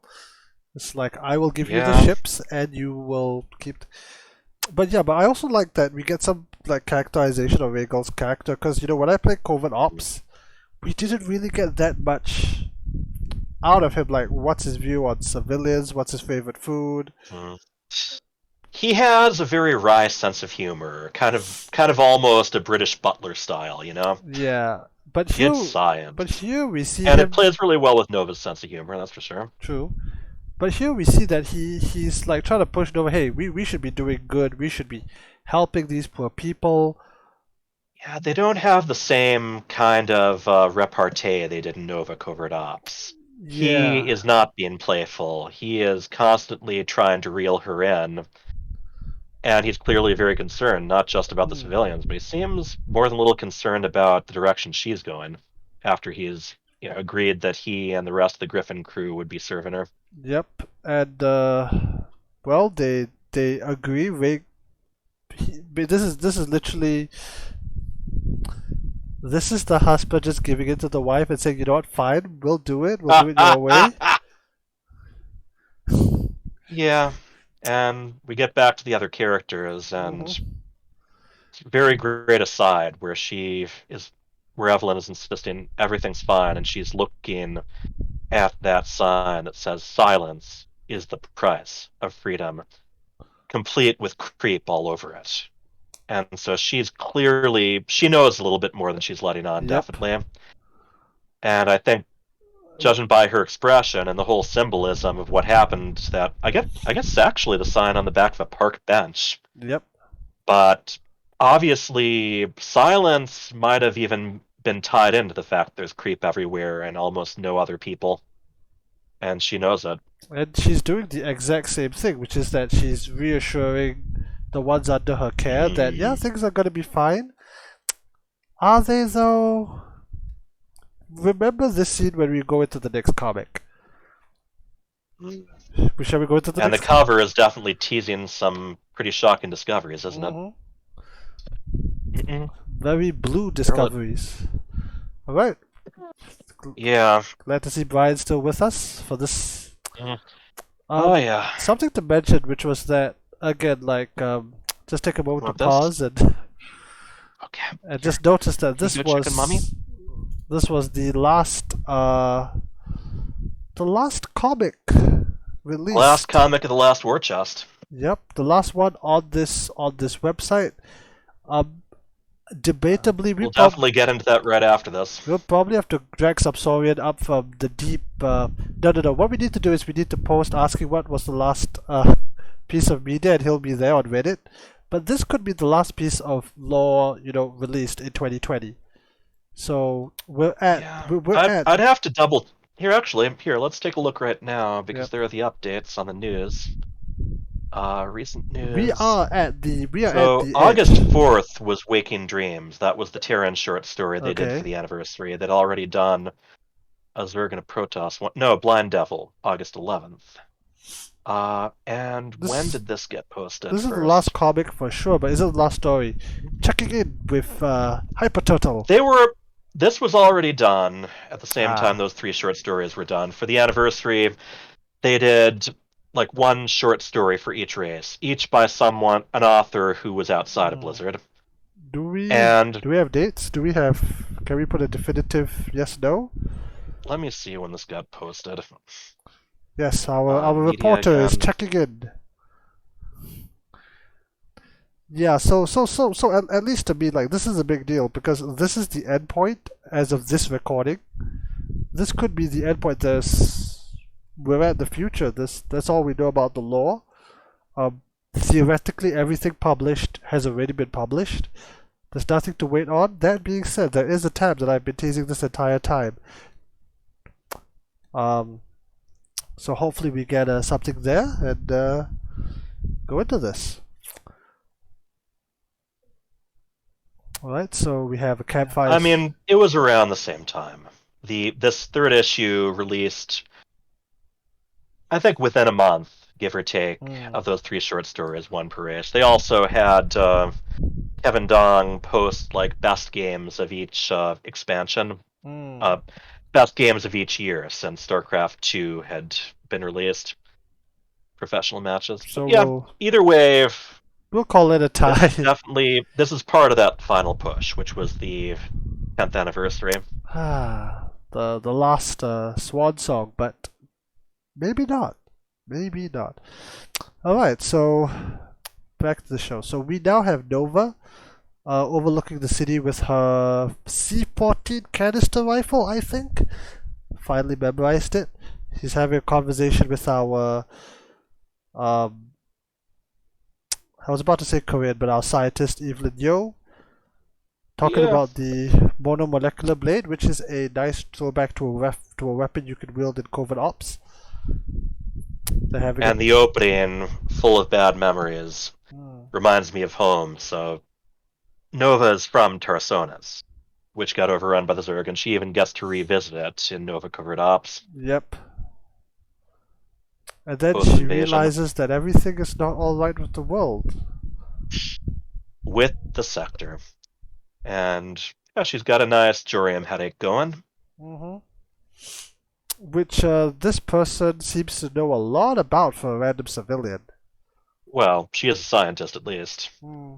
But we were actually chatting about this with Shadow Wars, that it's implied that Jorium actually has some effect on psionics, even just being in proximity of it. Yep. We know that it can be used in a process, but just our character Elm just holding it, it was interfering with her psionics. Hmm. Like there's some radiation or something. Hmm. No, And yeah, man. here's where she No, actually has man. the line that she wants to keep it out of the wrong hands, too. No, man. The rock's just too shiny. We could. And both Evelyn and Nova, they're both keeping some secrets, too. Yep. That's something else they've got in common. So, so we know that her son is infested to some degree, His and ankle, at least, yeah. yeah, and Zerg I infestation. This rings very much of your average zombie story, all the way back to Night of the Living Dead, Hmm. where you had like a daughter they were keep taking care of, who was very close to becoming one of the zombies and ended up doing so. So it's an old trope and an effective one. The do we euthanize the kid, or do we hold out hope we can cure them? Hmm. And dark stuff. And again, like in StarCraft, they've done enough work to establish the cost and the again, it's not some cheap zombie trope. It's that they've established very clearly for Brood War, more so into StarCraft 2, that zombies are real, infection is real, infestation is real, and very painful according to the Marines.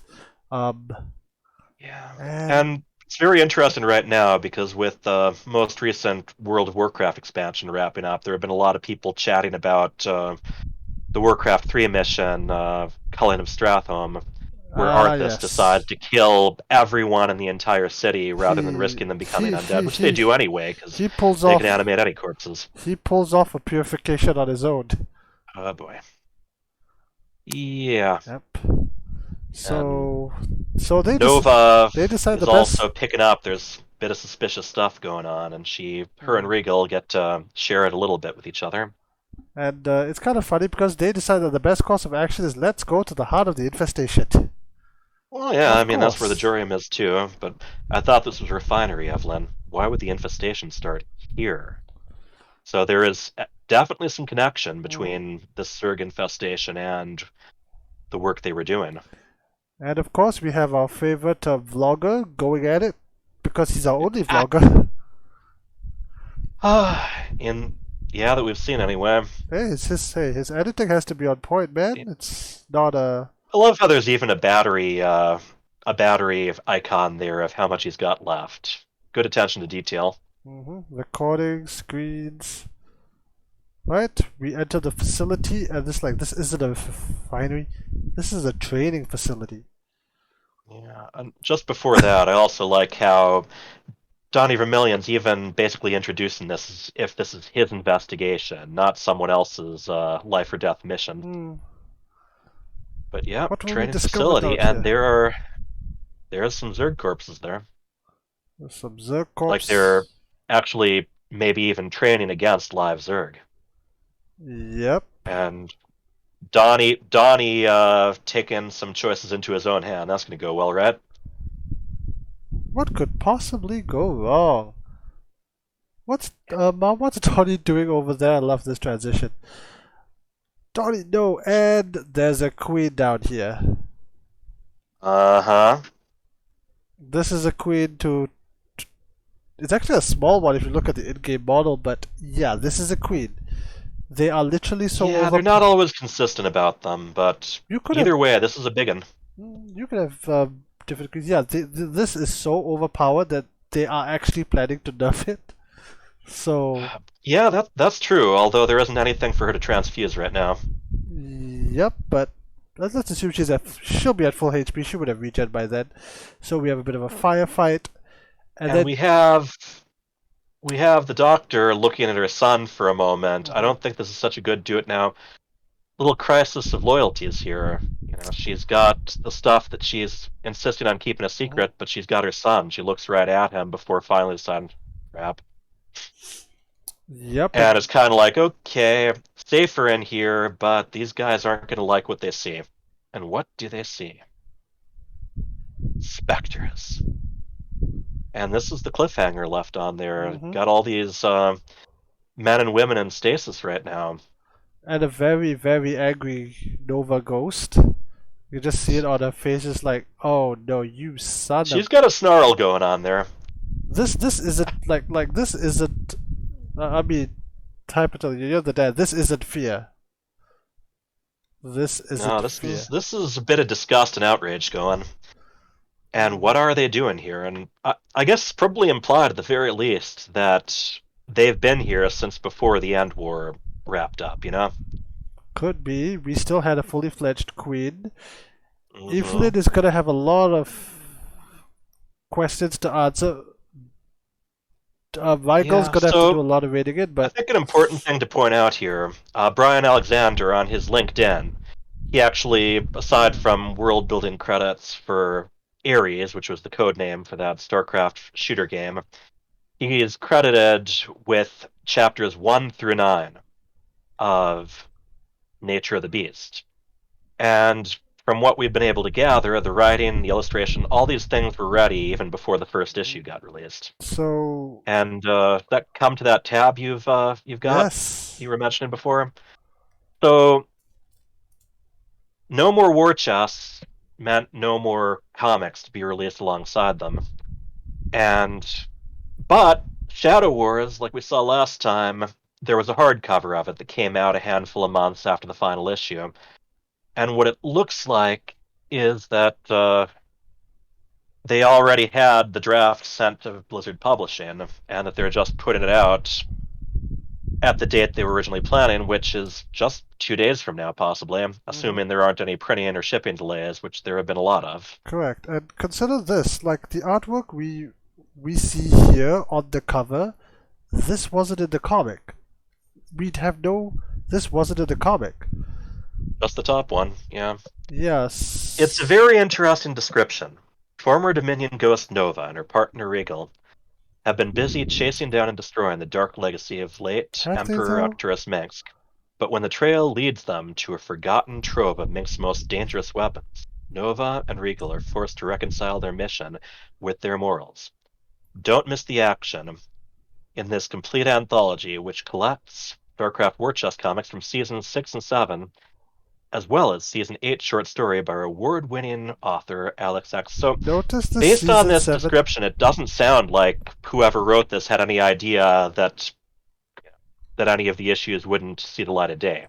If you're reading this and you know StarCraft, it's like, is it something off? It is. There was no season 7. The Watchers Nope. literally Or season stopped. 8. Yeah, like it stopped at season 6. That was the Ihan building skins, and it stopped. So This is something that never came to pass, which is, And sad. yeah, but the really interesting thing is it was something that Blizzard Publishing, at least by the looks of this, were never clued in on anyway. Yeah, so this So is they're just kind of probably moving ahead with the same information they hmm, had when they first received it, so this is hardcover, yep. and I don't know, it says the complete thing, and they also mention a story by Alex X, and they were the ones, I believe, who wrote the short story One People, One Purpose, which was the 10th anniversary Protoss story Yeah, the Protoss involving, one.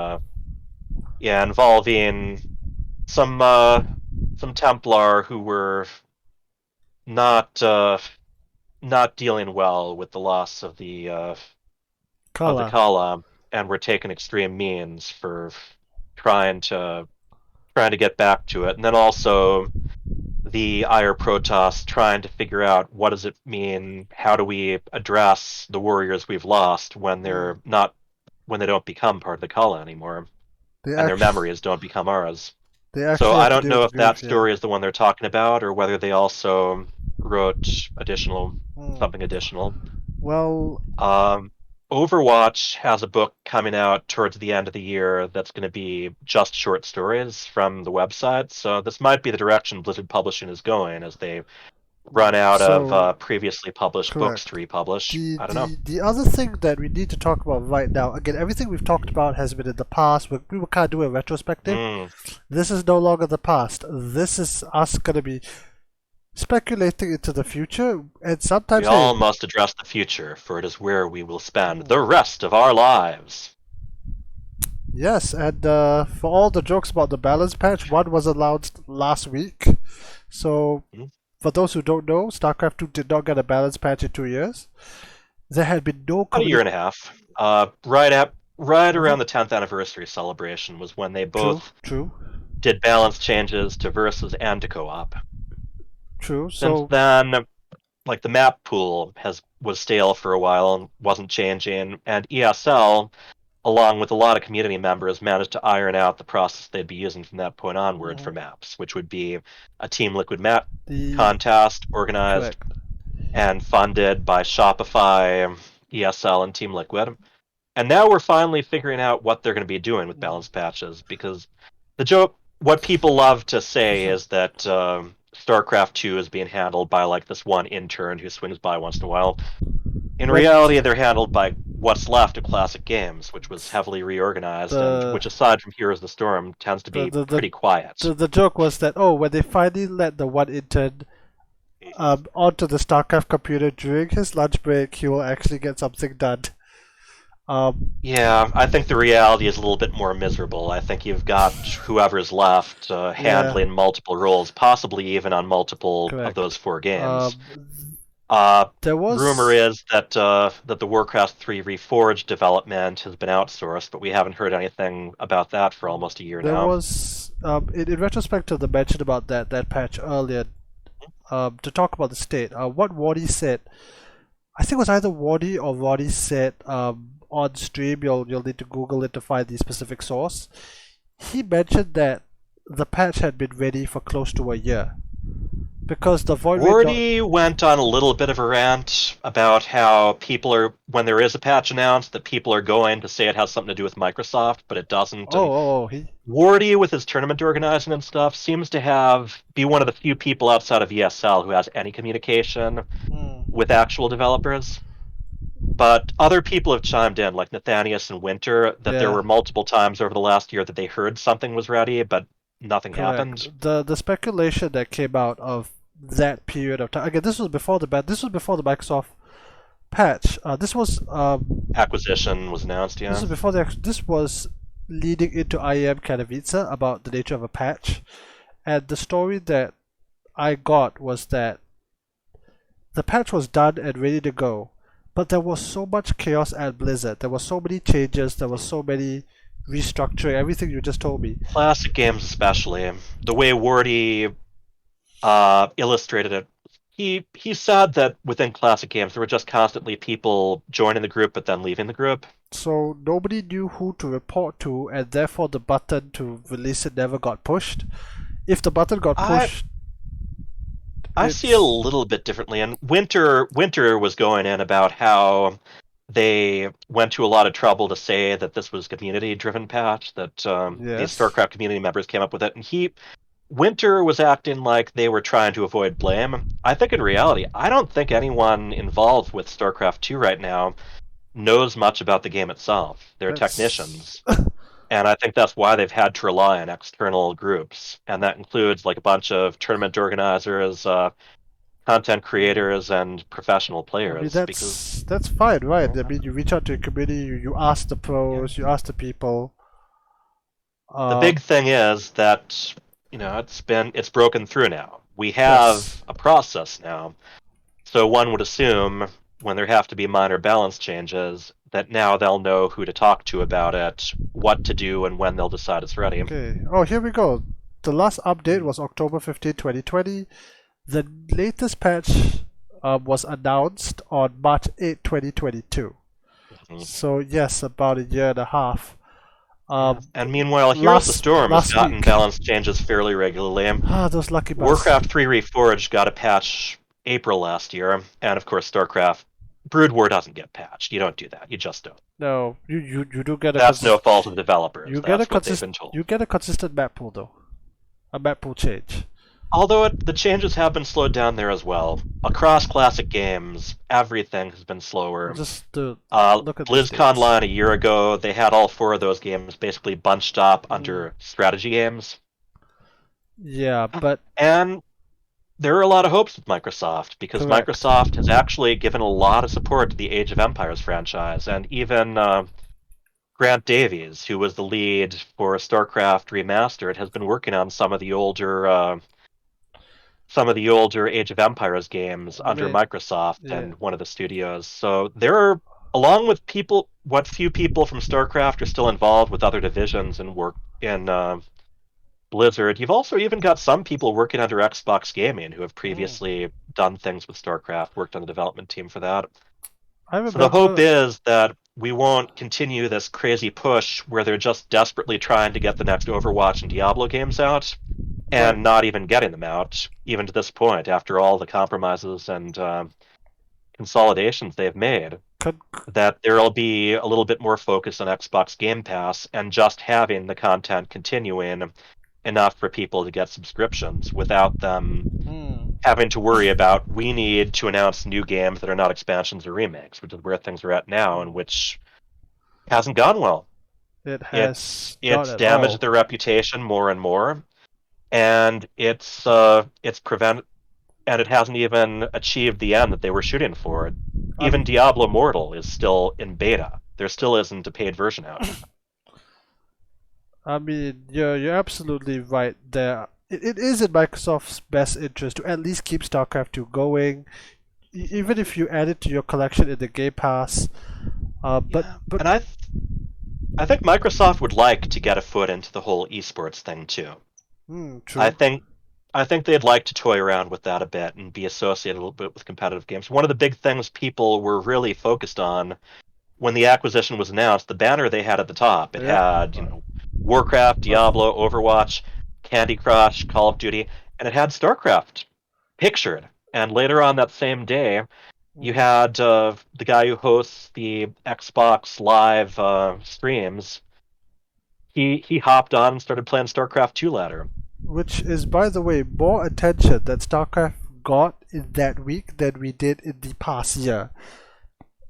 And In some ways, I think if uh, you measure, depending on how you measure a year, that's technically possible.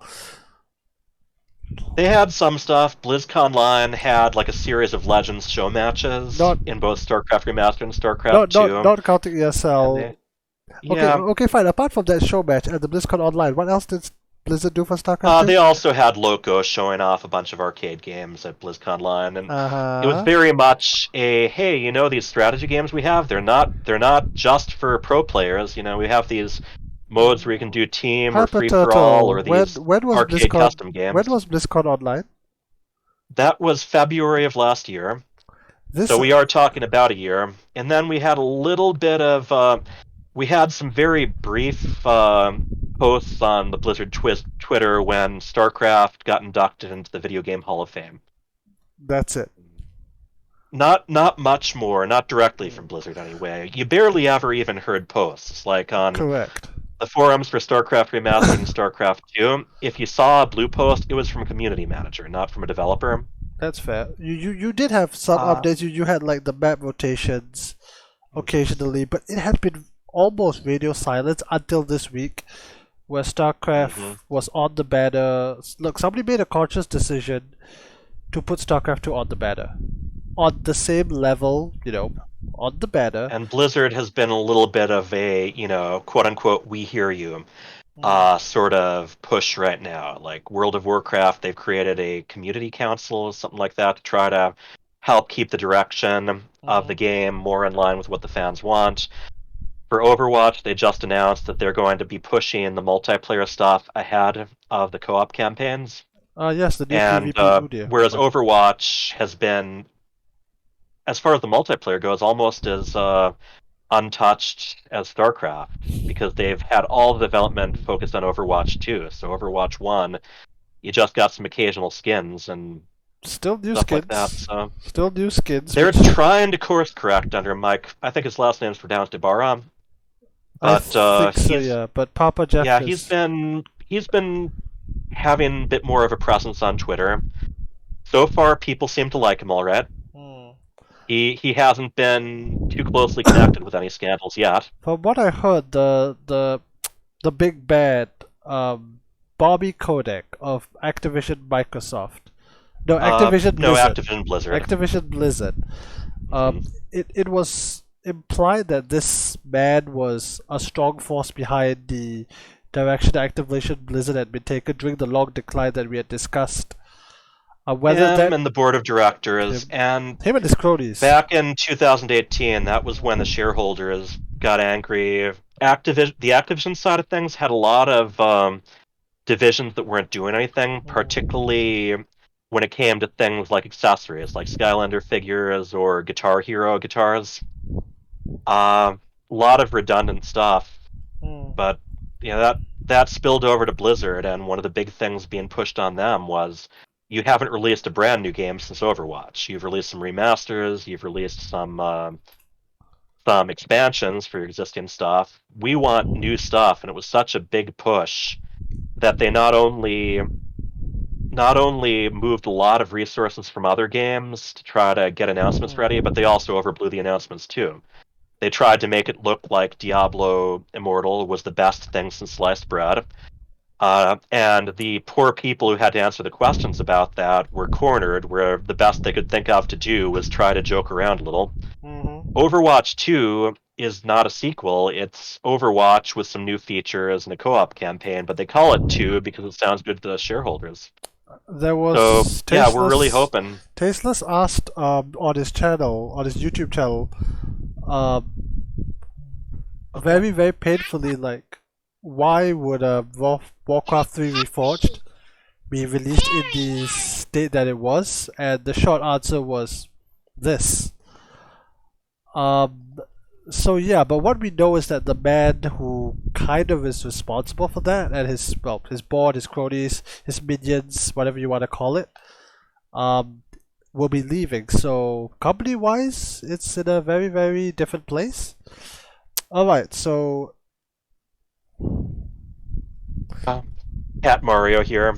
But yeah, wait, like you said, we that, could do like 3 whole podcasts about what happened with Reforged, but essentially there was a big push on it. It was mm, some of the rare single player content they were really pushing, but that mm. they decided it wasn't marketable, but they still needed to get it out. They announced the pre-orders the day that they announced the game. Oh They made boy, those available. They didn't give them the money that they were expecting.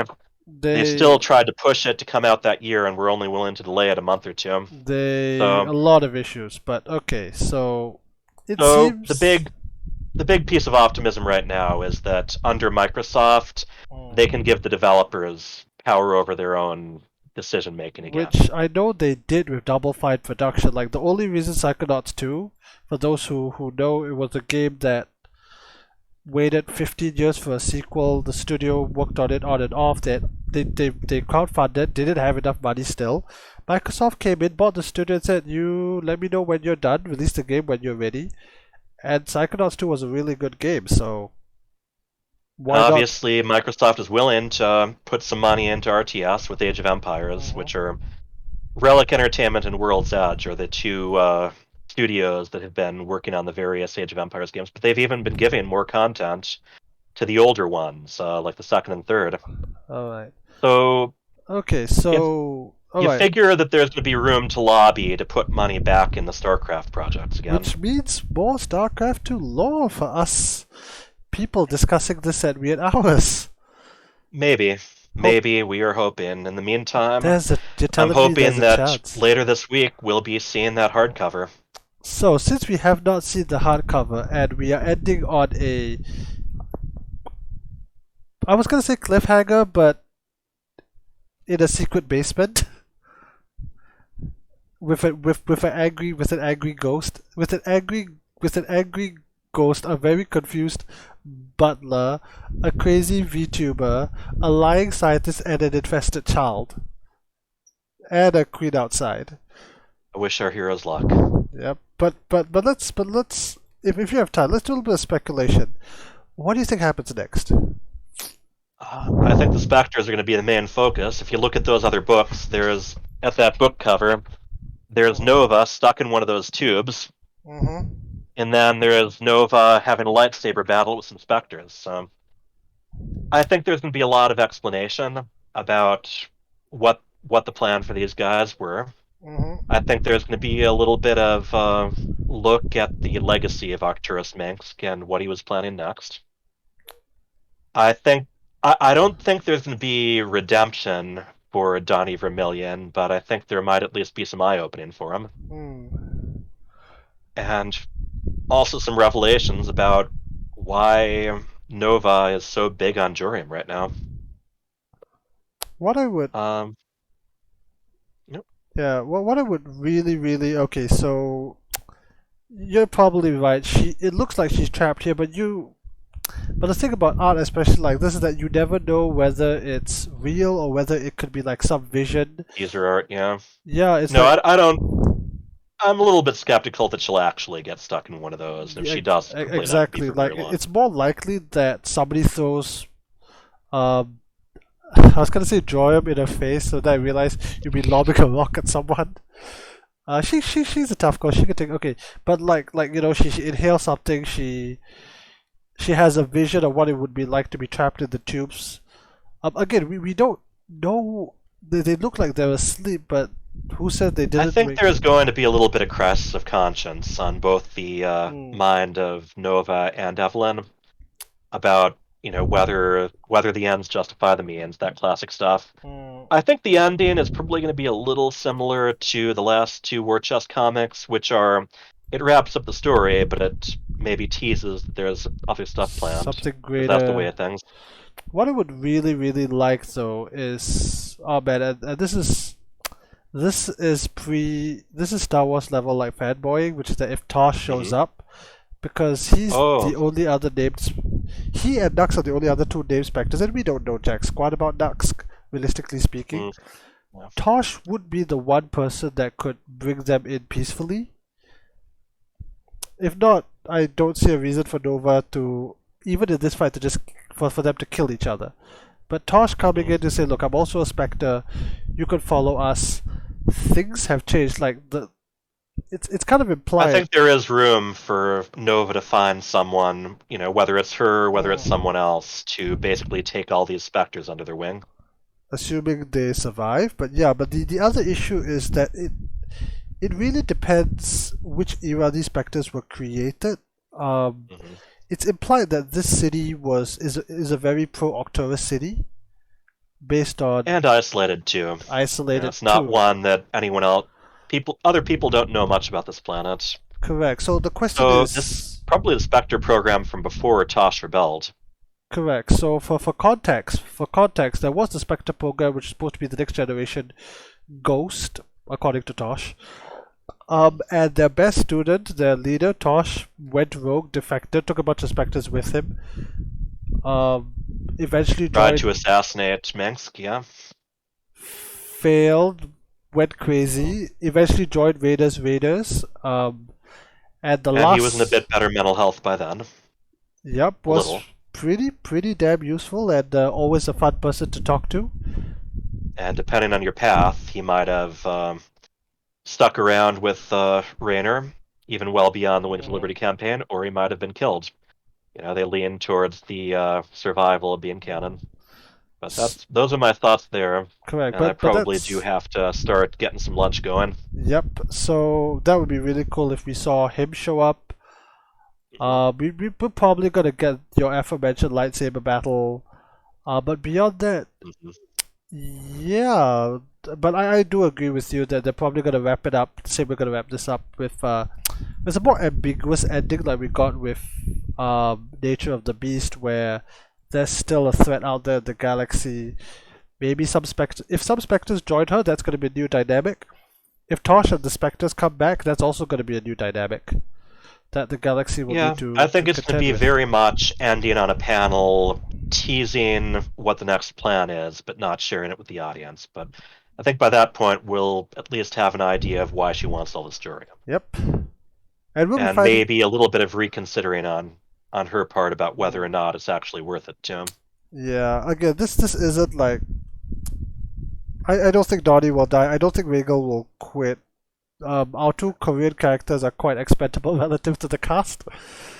Um, we'll see. But I think you're right that Donnie will come out, a bit shaken, or you know what would be wild, man?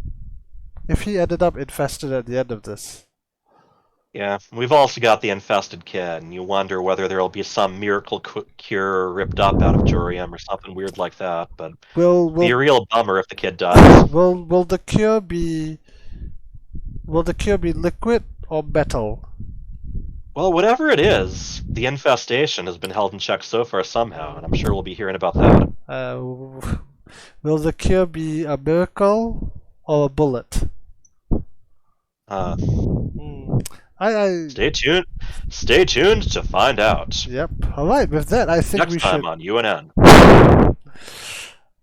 So, well, that's. So I'm going to be going back to the campaigns again next Mhm. week around the same time, and I definitely, if I can get a hold of the hardcover, if it ships on time, all that, I can't wait to post a little bit about it Yep. in the Starcraft lore Discord. Yep. Can't wait to hear what everyone else thinks too. Do follow on NMB Barcraft. That's HyperTurtle's home That's the FM. Facebook, and then the Twitch and YouTube are Counterfeit Penny. Yes. Alrighty, All been right. fun. So we're gonna wrap this up. He needs to go and take care of his brood. All right. If you like this content, Absolutely. do like and subscribe. If not for me, for the Zealot.